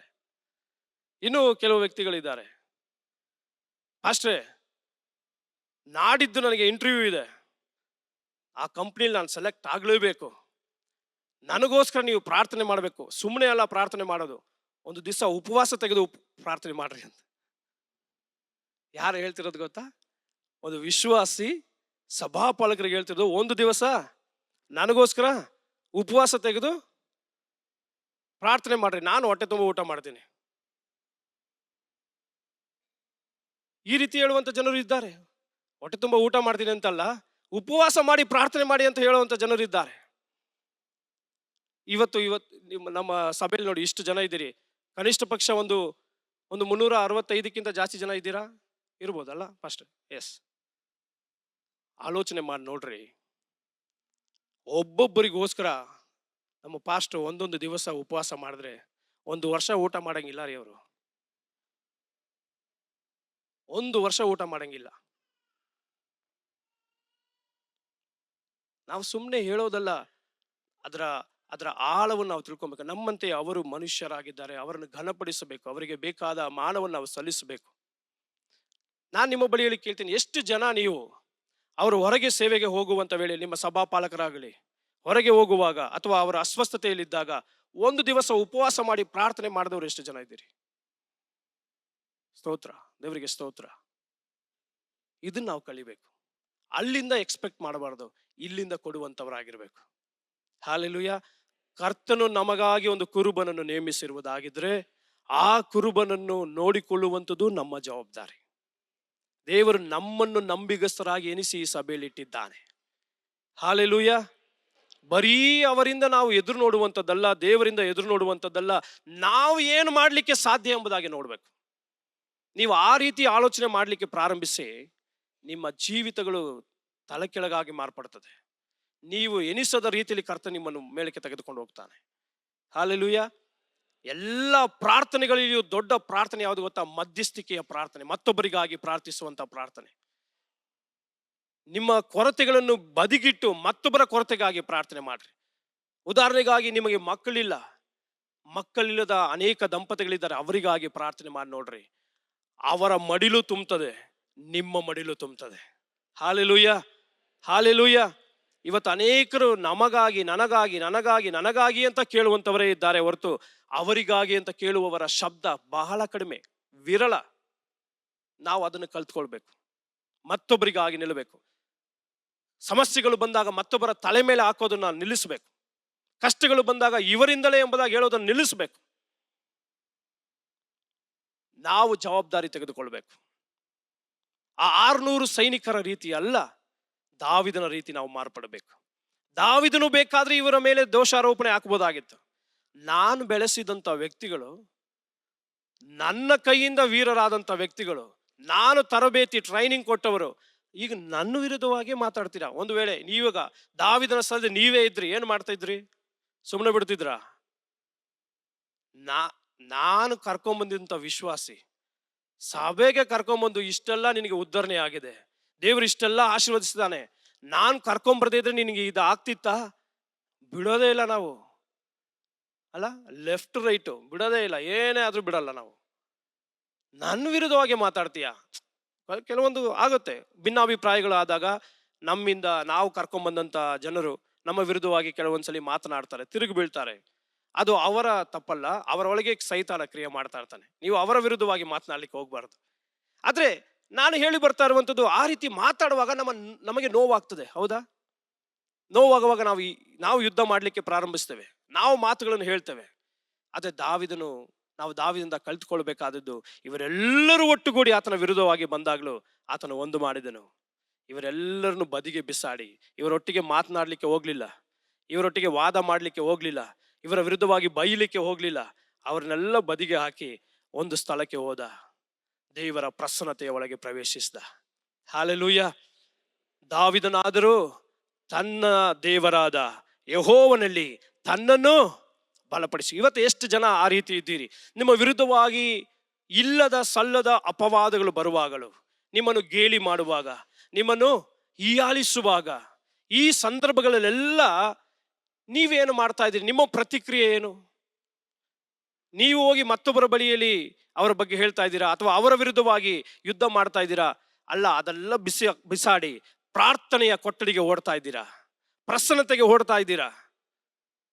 ನಿಮ್ಮ ಯುದ್ಧ ನೀವು ಜಯಿಸಲಿಕ್ಕೆ ಜಪ್ಪಯ್ಯ ಅಂದ್ರೂ ಸಾಧ್ಯ ಇಲ್ಲ, ಬರೆದಿಟ್ಕೊಳ್ರಿ. ಮನುಷ್ಯರು ನಿಮ್ಮ ವಿರುದ್ಧವಾಗಿ ಆಡುವ ಮಾತುಗಳಾಗಲಿ, ಮನುಷ್ಯರು ನಿಮ್ಮ ವಿರುದ್ಧವಾಗಿ ಮಾಡುವ ಕಾರ್ಯಗಳಾಗಲಿ, ನೀವು ಎಷ್ಟು ಪ್ರಯತ್ನ ಪಟ್ಟರೂ ಅಳಿಸಿ ಹಾಕೋದಕ್ಕೆ ಸಾಧ್ಯ ಇಲ್ಲ. ಅದು ಶಾಶ್ವತವಾಗಿ ನಿಲ್ಲಬೇಕಾದ್ರೆ ಒಬ್ಬನು ಯುದ್ಧ ಮಾಡಬೇಕು. ಹಲ್ಲೆಲೂಯಾ. ಆತನ ಬಳಿಗೆ ನಾವು ಹೋಗಬೇಕು. ಹಲ್ಲೆಲೂಯಾ. ಆತನ ಬಳಿಗೆ ಹೋಗಿ ನೋಡ್ರಿ, ಆಗ ನಿಮ್ಮ ಕಾರ್ಯಗಳು ಬದಲಾಗ್ತದೆ, ಶಾಶ್ವತವಾಗಿ ಬದಲಾಗ್ತದೆ. ದಾವಿದನು ಇದನ್ನೇ ಮಾಡಿದನು. ಇವತ್ತು ನಾನು ನಿಮ್ಮನ್ನೆಲ್ಲರನ್ನು ಪ್ರೋತ್ಸಾಹಿಸ್ತೇನೆ, ಕಷ್ಟಗಳು ಸಮಸ್ಯೆಗಳು ಬಂದಾಗ ಮತ್ತೊಬ್ಬರ ಮೇಲೆ ಹಾಕ್ಲಿಕ್ಕೆ ಹೋಗ್ಬೇಡ್ರಿ. ದಾವಿದನ ರೀತಿಯಲ್ಲಿ ದೇವರ ಬಳಿಗೆ ಹೊಡ್ರಿ, ಜವಾಬ್ದಾರಿ ತೆಗೆದುಕೊಳ್ರಿ, ದೇವರ ಬಳಿಗೆ ಓಡ್ರಿ. ನೆಹೆಮ್ಯನಿಗೆ ಸುದ್ದಿ ತಿಳಿಯಿತು, ಯೆರೂಸಲೇಮಿನ ಪೌಳಿ ಗೋಡೆಗಳು ಕೆಡವಲ್ಪಟ್ಟಿದೆ, ಬಾಗಿಲುಗಳು ಸುಟ್ಟು ಹಾಕಲ್ಪಟ್ಟಿದೆ ಎಂಬುದಾಗಿ. ಆಗ ಆತನು ಯಾರ ಬಳಿಗೂ ಹೋಗ್ಲಿಲ್ಲ, ಯಾರ ಮೇಲೆಯೂ ತಪ್ಪು ಹಾಕ್ಲಿಲ್ಲ, ಯೆರೂಸಲೇಮಿನವರು ಮಾಡಿದಂತ ತಪ್ಪು ಅಂತ ಹೇಳಲಿಲ್ಲ. ಆತನು ದೇವರ ಬಳಿಗೆ ಹೋಗಿ ಹೇಳ್ದ, ನಮ್ಮ ಪಿತೃಗಳ ದೆಸೆಯಿಂದ ನಾವು ಮಾಡಿದ ತಪ್ಪು ಅಂತ ತನ್ನನ್ನು ಸೇರಿಸಿಕೊಂಡ, ತಾನು ಜವಾಬ್ದಾರಿ ತೆಗೆದುಕೊಂಡ. ಅದಕ್ಕಾಗಿಯೇ ಯೆರೂಸಲೇಮಿನ ಪೌಳಿ ಗೋಡೆಗಳು ಬರೀ 52 ದಿನಗಳಲ್ಲಿ ಕಟ್ಟಲಿಕ್ಕೆ ಸಾಧ್ಯ ಆಯಿತು. ಸಾಧ್ಯ ಯಾಕಾಯಿತು? ಯಾಕಂದ್ರೆ ಆತನ ಜವಾಬ್ದಾರಿ ತೆಗೆದುಕೊಂಡ. ಇವತ್ತು ತಪ್ಪುಗಳು ಬರುವಾಗ ಮತ್ತೊಬ್ಬರ ಮೇಲೆ ಹಾಕ್ಲಿಕ್ಕೆ ಹೋಗ್ಬೇಡ್ರಿ, ನಿಮ್ಮನ್ನು ಮೊದಲು ಬಲಪಡಿಸಿಕೊಳ್ಳ್ರಿ, ದೇವರ ಬಳಿಯಲ್ಲಿ ಬಲಪಡಿಸಿಕೊಳ್ಳ್ರಿ. ನಂತರವಾಗಿ ನಾವು ಜವಾಬ್ದಾರಿ ತೆಗೆದುಕೊಳ್ಳುವಂತ. ಸಭೆಯಲ್ಲಿ ಏನೋ ಸಮಸ್ಯೆ ಬಂತ, ಕುಟುಂಬದಲ್ಲಿ ಏನೋ ಸಮಸ್ಯೆ ಬಂತ, ಸಮಸ್ಯೆ ಹೇಗೆ ಪರಿಹರಿಸಬೇಕು ಎಂಬುದಾಗಿ ನೀವು ಆಲೋಚನೆ ಮಾಡಬೇಕೇ ಹೊರತು ಯಾರಿಂದ ಬಂತು, ಯಾತಕ್ಕಾಗಿ ಬಂತು ಅಂತ ಅನ್ವೇಷಣೆ ಮಾಡ್ಲಿಕ್ಕೆ ಹೋಗ್ಬೇಡ್ರಿ. ಇವತ್ತು ಅನೇಕರು ಆಪರೇಷನ್ನೇ ಮಾಡ್ತಾ ಇರ್ತಾರೆ, ಅಲ್ಲ, ಒಂದು ಸಮಸ್ಯೆ ಬಂದ ತಕ್ಷಣವಾಗಿ ಒಂದು ಚಾಕು ಒಂದು ಕತ್ರಿ ಕೈಗೆ ತಗೊಂಡ್ಬಿಡ್ತಾರೆ. ಯಾರಿಂದ ಬಂತು ಇದು, ಎಲ್ಲಿಂದ ಬಂತು? ಆ ಸಿಸ್ಟರ್ ಹೇಳಿದ್ದ, ಈ ಸಹೋದರ ಹೇಳಿದ್ದ, ಅವರ ಕುಲ ಗೋತ್ರ ಎಲ್ಲ ವಿಚಾರಿಸಿ, ಅಯ್ಯೋ ಅದನ್ನ ಪೋಸ್ಟ್ ಮಾರ್ಟಮ್ ಮಾಡೋವರೆಗೂ ಬಿಡಲ್ಲ. ಅದೆಲ್ಲ ನಮ್ಮ ಕೆಲಸ. ಸಮಸ್ಯೆ ಬಂತ, ಸಮಸ್ಯೆ ಇರುವವರ ಬಳಿಗೆ ನೇರವಾಗಿ ಹೋಗ್ರಿ, ಅವ್ರಿಗೆ ಹೇಳ್ರಿ, ಸಿಸ್ಟರ್ ಬ್ರದರ್ ಒಂದು 10 ನಿಮಿಷ ಕೂತು ಪ್ರಾರ್ಥನೆ ಮಾಡೋಣ, ದೇವರ ಆಲೋಚನೆ ಕೊಡ್ತಾನೆ ಅಂತ ಹೇಳಿ. ನಂತರವಾಗಿ ಸಭಾಪಾಲಕರ ಜೊತೆಗೆ ಹೋಗಿ ತಿಳಿಸಿ, ಸಮಸ್ಯೆಗಳನ್ನು ಬಗೆಹರಿಸುವಂತವರಾಗಿರ್ಬೇಕು, ನಾವು ಉಂಟು ಮಾಡುವಂತವರಾಗಿರಬಾರದು. ಹಲ್ಲೆಲೂಯಾ. ಇಂದು ದಾವಿದನ ಜೀವಿತದಿಂದ ನಾವು ಇದನ್ನು ಕಲಿತುಕೊಳ್ಳೋಣ. ಸಮಸ್ಯೆಗಳು ಬಂದಾಗ ಓಡಿ ಹೋಗಬೇಕು, ಮನುಷ್ಯರ ಬಳಿಗೆ ಅಲ್ಲ, ದೇವರ ಬಳಿಗೆ ಓಡಿ ಹೋಗ್ಬೇಕು. ಯುದ್ಧ ಮಾಡಬೇಕು, ಮನುಷ್ಯರ ವಿರುದ್ಧವಾಗಿ ಅಲ್ಲ, ಮೊಣಕಾಲಿನ ಯುದ್ಧ ಮಾಡಬೇಕು. ಹಲ್ಲೆಲೂಯಾ. ದಾವಿದನು ಆ ಫಿಲಿಸ್ಟಿಯರ ಸಂಗಡ ಮೊದಲು ಹೋದಾಗ ಎಲ್ಲಾ ಸಮಯದಲ್ಲಿಯೂ ದೇವರ ಬಳಿ ಆಲೋಚನೆ ಕೇಳ್ತಿದ್ದಂತ ವ್ಯಕ್ತಿ.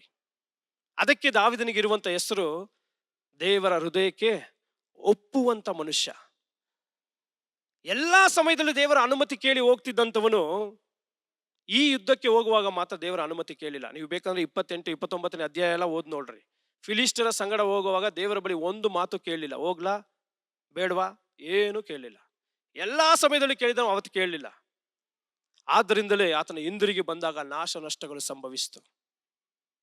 ಆದ್ರೆ ಆ 30ನೇ ವಾಕ್ಯದಿಂದ ನೀವು ಗಮನಿಸೋದಾದ್ರೆ, ಆ 7, 8, 9, 10ನೇ ವಾಕ್ಯ ಎಲ್ಲ ನೀವು ಗಮನಿಸೋದಾದ್ರೆ, ಏಪೋದನ್ನು ತರಿಸ್ತಾನೆ, ದೇವರ ಆಲೋಚನೆ ಕೇಳ್ತಾನೆ. ಯಾವಾಗ ಆತನಿಗೆ ಬುದ್ಧಿ ಬಂದಿತೋ ಆಗ ಮತ್ತೆ ದೇವರ ಆಲೋಚನೆ ಕೇಳಲಿಕ್ಕೆ ಪ್ರಾರಂಭಿಸ್ತಾನೆ. ಹಲ್ಲೆಲೂಯ. ಇವತ್ತು ನಾನು ನಿಮಗೆ ಹೇಳುವಂಥದ್ದು, ಅವಸರದಲ್ಲಿ ನಿರ್ಧಾರಗಳು ತೆಗೆದುಕೊಳ್ಬೇಡ್ರಿ. ದೇವರ ಆಲೋಚನೆ ಇಲ್ಲದೆ ಏನು ಮಾಡ್ಲಿಕ್ಕೆ ಹೋಗ್ಬೇಡ್ರಿ. ಸಣ್ಣ ವಿಷಯವಾದ್ರೂ ದೊಡ್ಡ ವಿಷಯವಾಗಿದ್ದು ದೇವರ ಬಳಿ ಒಂದು ಪ್ರಾರ್ಥನೆ ಮಾಡಿ ಕೇಳಿ ನೋಡ್ರಿ. ಕರ್ತನೆ, ಇದನ್ನ ನಾನು ಮಾಡಬಹುದಾ, ನಾನು ಅಲ್ಲಿಗೆ ಹೋಗಬಹುದಾ, ದೇವರ ಬಳಿ ಕೇಳ್ರಿ. ದೇವರು ಕಳುಹಿಸುವ ಸ್ಥಳದಲ್ಲಿ ದೇವರ ಪ್ರಸನ್ನತೆ ಇರ್ತದೆ. ನೀವೇ ಹೋಗುವ ಸ್ಥಳದಲ್ಲಿ ನೀವೇ ಗುದ್ದಾಡಬೇಕು. ನೀವು ಗುದ್ದಾಡಿದ್ರೆ ಒಂದು ಪಕ್ಷ ತಾತ್ಕಾಲಿಕವಾಗಿ ಜಯ ಸಿಗಬಹುದು. ಅದೇ ದೇವರು ಯುದ್ಧ ಮಾಡಿದ್ರೆ ಅದು ಶಾಶ್ವತವಾಗಿ ಪರಿಹಾರವಾಗಿ ಇರ್ತದೆ. ನಿಮಗೆ ಯಾವುದು ಬೇಕೋ, ಶಾಶ್ವತವಾದದ್ದು ಬೇಕಾ, ತಾತ್ಕಾಲಿಕವಾದದ್ದು ಬೇಕಾ, ನೀವು ಆರಿಸ್ಕೋಬೇಕು. ಹಾಗಾದ್ರೆ ನೀವು ದೇವರ ಕೈಗಳಿಗೆ ಬಿಟ್ಟು ಕೊಡಬೇಕು. ದಾವೀದನಿಗೆ ಬುದ್ಧಿ ಬಂದಾಗ ಮೊದಲು ಆತನು ಮಾಡಿದ್ದು, ತಕ್ಷಣ ಖಡ್ಗ ತೆಗೆದು ಓಡ್ಲಿಲ್ಲ ಶತ್ರುಗಳ ನೇರವಾಗಿ. ತಕ್ಷಣ ಆತನು ಹೋಗಿ ದೇವರ ಬಳಿಯಲ್ಲಿ ಆಲೋಚನೆ ಕೇಳಿದ, ಏಪೋದನ್ನು ತರಿಸ್ದ, ಯಾಜಕನನ್ನು ಕರೆಸಿದ. ನಾನು ಹೋಗಬಹುದಾ ಬೇಡವಾ ಎಂಬುದಾಗಿ ಹೇಳಿದ. ದೇವರು ಹೇಳಿದ, ನೀನು ಹೋಗು, ಅವರನ್ನು ನಿನ್ನ ಕೈಗೆ ಕೊಡುತ್ತೇನೆ ಎಂಬುದಾಗಿ. ಆ ಅಧ್ಯಾಯದ ಕೊನೆ ಭಾಗದಲ್ಲಿ ನೋಡ್ತೇವೆ, ದಾವೀದನ ಕೊಳ್ಳೆ ಎಂಬುದಾಗಿ ಎಷ್ಟೋ ಜನರು ಅವರು ತೆಗೆದುಕೊಂಡು ಹೋದದ್ದು ಸಣ್ಣದು ದೊಡ್ಡದು ಎಲ್ಲವನ್ನು ಬಿಡಿಸಿಕೊಂಡು ಬರ್ತಾನೆ. ಜನರು ದಾವೀದನನ್ನು ಕೊಂಡಾಡ್ತಾರೆ. 600 ಜನರೆಲ್ಲರೂ ದಾವೀದನು ಶ್ರೇಷ್ಠನು, ನಾಯಕನು ಎಂಬುದಾಗಿ ಕೊಂಡಾಡ್ತಾರೆ. ಸ್ವಲ್ಪ ಹೊತ್ತು ಮುಂಚೆ ಏನು ಮಾಡಿದ್ರು? ಕಲ್ಲೆಸೆಯೋದಕ್ಕೆ ಸಿದ್ಧವಾದವರು ಜಯ ಸಿಕ್ಕಿದಾಗ ಕೊಂಡಾಡಲಿಕ್ಕೆ ಪ್ರಾರಂಭಿಸಿದ್ರು. ಜನರ ಅವಸ್ಥೆಗಳೇ ಇಷ್ಟೇ. ಕೆಳಗೆ ಬಿದ್ದಾಗ ನಗಾಡ್ತಾರೆ, ಮೇಳಕ್ಕೆ ಎದ್ರೆ ನಿಮ್ಮನ್ನು ನಿಬ್ಬೆರಗಾಗಿ ನೋಡ್ತಾರೆ. ಮೇಳಕ್ಕೆ ಎಬ್ಬಿಸುವವನ ಸಂಗಡ ನೀವಿರ್ರಿ. ಹಲ್ಲೆಲೂಯ. ನಿಮ್ಮ ಕಿವಿಗಳು, ನಿಮ್ಮ ಹೃದಯಗಳು ಮನುಷ್ಯರ ಮಾತುಗಳಿಗೆ, ವರದಿಗಳಿಗೆ ತೆರೆಯದಿರಲಿ. ಯಾವಾಗಲೂ ನಿಮ್ಮ ಮನಸ್ಸು, ಹೃದಯ, ಕಿವಿಗಳನ್ನು ದೇವರ ಮಾತಿಗೆ ಮಾತ್ರ ತೆರೆಯಿರಿ. ಮನುಷ್ಯರು ನಾನಾ ಹೆಸರಿಟ್ಟು ನಿಮ್ಮನ್ನು ಕರೀಬಹುದು, ಯೂಸ್ಲೆಸ್ ಎಂಬುದಾಗಿ ಹೇಳ್ಬೋದು. ಕಿವಿ ಮುಚ್ಕೊಳ್ರಿ, ಅದು ನಮ್ಗೆಲ್ಲ ಕರೀತಿರೋದು, ಅದು ಅವ್ರ ಹೆಸರು ಅವರೇ ಕರ್ಕೊಂತ ಇದ್ದಾರೆ. ನಾವು ಹೇಳಬೇಕಾದ್ರೆ ದೇವರು ನನ್ನನ್ನು ಏನು ಕರೆದಿದ್ದಾನೆ? ನೀತಿವಂತನು ಎಂಬುದಾಗಿ ಕರೆದಿದ್ದಾನೆ, ಮಗನೇ ಅಂತ ಕರೆದಿದ್ದಾನೆ, ಸ್ನೇಹಿತನೇ ಎಂಬುದಾಗಿ ಕರೆದಿದ್ದಾನೆ. ಈ ಮಾತುಗಳಿಗೆ ಕಿವಿ ತೆರೆಯಿರಿ, ಅಲ್ಲಿ ನಮಗೆ ಪ್ರೋತ್ಸಾಹ ಸಿಗ್ತದೆ. ಹಲ್ಲೆಲೂಯ. ಎಷ್ಟು ಜನ ನನ್ನೊಟ್ಟಿಗೆ ಸೇರಿ ಒಪ್ಪಿಕೊಳ್ತೀರಿ? ದಾವೀದನ ಜೀವಿತದಿಂದ ಒಂದು ಪಾಠ ಇವತ್ತು ನಾವು ಕಲಿತೇವೆ. ಹಲ್ಲೆಲೂಯ. ಕಷ್ಟಗಳು, ಸಮಸ್ಯೆಗಳು ಬಂದಾಗ, ವಿಶೇಷವಾಗಿ ನಮ್ಮ ಮನೆಯವರೇ ನಮ್ಮ ವಿರುದ್ಧವಾಗಿ ನಿಂತಾಗ, ನಮ್ಮ ಸ್ವಂತದವರೇ ನಮ್ಮ ವಿರುದ್ಧವಾಗಿ ನಿಂತಾಗ, ನಾವು ಮಾಡಬೇಕಾದದ್ದು ಒಂದೇ ಒಂದು, ಆ ಕೃಪಾಸನದ ಮುಂದೆ ಓಡಬೇಕು. ಆ ಕೃಪಾಸನದ ಮುಂದೆ ಮಂಡಿ ಊರಬೇಕು. ಅಲ್ಲಿಂದ ಯುದ್ಧ ಪ್ರಾರಂಭವಾಗ್ತದೆ. ನೀನಾದರೂ ಸುಮ್ಮನಿರು, ನಿನಗಾಗಿ ಯೆಹೋವನು ಯುದ್ಧ ಮಾಡ್ತಾನೆ. ಹಲ್ಲೆಲೂಯ. ಯುದ್ಧವು ಯೆಹೋವನದು, ಜಯವೂ ನಮ್ಮದಾಗಿರ್ತದೆ. ಹಲ್ಲೆಲೂಯ. ಕರ್ತನ ಈ ವಾಕ್ಯಗಳಿಂದ ನಿಮ್ಮೆಲ್ಲರನ್ನು ಆಶೀರ್ವದಿಸಲಿ. ಈ ಒಂದು ಸಂದರ್ಭವನ್ನು ನನಗೆ ಕೊಟ್ಟಂತ ಘನ ಸೇವಕರಿಗೂ, ಎಲ್ಲ ಸಿಬ್ಬಂದಿಯ ಸೇವಕರಿಗೂ, ಸಹಾಯಕ ಸೇವಕರಿಗೂ, ನಿಮ್ಮೆಲ್ಲರಿಗೂ ಕರ್ತನ ನಾಮದಲ್ಲಿ ನಾನು ವಂದನೆಯನ್ನು ತಿಳಿಸ್ತಾ ಇದ್ದೇನೆ. ಕರ್ತ ನಿಮ್ಮನ್ನೆಲ್ಲರನ್ನು ಹೇರಳವಾಗಿ ಆಶೀರ್ವದಿಸಲಿ. ಆಮೆನ್. ஜெபிப்போமாக. Let's pray. ஏசையா உமக்கு ஸ்தோத்திரம். எல்லா ஸ்தோத்திர துதிகான மகிமைக்கு நீர் பாத்திரராக இருக்கிறீர். விசேஷ விதத்தில் இந்த நாளில் சுவாமி அருமையான மகனை கொண்டு எங்களோடு பேசின அப்படின்னாலும் உமக்கு ஸ்தோத்திரம். ஆண்டவரே, நாங்கள் பிரச்சனையில் இருக்கிற பொழுதும், வேதனையில் இருக்கிற பொழுதும், ஆண்டவரே, நாங்கள் உண்மையிலே பலன் கொள்ளும்படியாக எங்கள் உதவி செய்வீராக. மற்றவர்கள் மேல் பழியை போடாதபடிக்கு சுவாமி உம்மிடத்திலே வந்து பலன் கொள்ள உதவி செய்வீராக. விசேஷ விதத்திலே இந்த கிதியோன் ஸ்தாபத்தினர் செய்கிறதானே ஊழியர்களுக்காக உமக்கு ஸ்தோத்திரம். எப்படியாவது உடைய வார்த்தை ஆண்டவரே, பவுல் சொல்வது போல சமயம் கிடைத்தாலும் கிடைக்காவிட்டாலும் எப்படியாவது தேவனுடைய வார்த்தையை நான் மற்றவருக்கு சுவிசேஷமாய் சொல்லுவேன் என்றதானே ஆண்டவரே அந்த காரியத்தை நாங்கள் எங்களுடைய வாழ்க்கையில் செய்வதற்கு உதவி செய்வீராக. ஒருவேளை எங்கள் வாயினாலே நாங்கள் சொல்ல முடியாவிட்டாலும் ஆண்டவரே, அதை கர்த்தாவி புத்தகத்தின் வழியாக மற்றவருக்கு சொல்வதற்கு பாக்கியத்தை தருவீராக. இந்த ஒழித்தை செய்து கொண்டிருக்கதானே இந்த கிதியோன் சாபத்தினரை ஆண்டவரே, நீங்க இன்னும் பலப்படுத்தி அவருக்கு வேண்டிய எல்லா தேவையும் சந்தித்து இன்னும் அநேக லட்சமான மக்கள் மூலமாக பலனடைய நீர் உதவி செய்வீராக. இந்த செய்தியை கேட்ட எல்லா பிள்ளைகளும் நிறைவாய் ஆசீர்வதிங்க. உடைய பிரசன்னமும் உடைய காவலும் உடைய இரக்கமும் உடைய சமாதானமும் உடைய சந்தோஷமும் கர்த்தாவுடைய பிள்ளைகள் ஒவ்வொருவரையும் வழிநடத்தும்படியாய் ஜெபிக்கின்றோம். எல்லா ஸ்தோத்திர துதி கன மகிமையும் உமக்கு செலுத்துகின்றோம். இயேசு கிறிஸ்துவின் நாமத்தை வேண்டிக் நல்ல பிதாவே, ஆமென். ನನ್ನ ಮನವೇ ಯೆಹೋವನ ಕೊಂಡಾಡು, ನನ್ನ ಸರ್ವೇಂದ್ರ ಪವಿತ್ರ ನಾಮத்தை ಕೀರ್ತಿಸಿರಿ. ನನ್ನ ಮನವೇ ಯೆಹೋವನ ಕೊಂಡಾಡು, ಆತನು ಮಾಡಿದ ಉಪಕಾರಗಳಲ್ಲಿ ಒಂದನ್ನೂ ಮರೆಯಬೇಡ. ಆಮೀನ್. ಹಲ್ಲೆಲೂಯಾ, ಹಲ್ಲೆಲೂಯಾ, ಹಲ್ಲೆಲೂಯಾ. God bless you all. ದೇವರೆಲ್ಲರನ್ನು ಆಶೀರ್ವದಿಸಲಿ.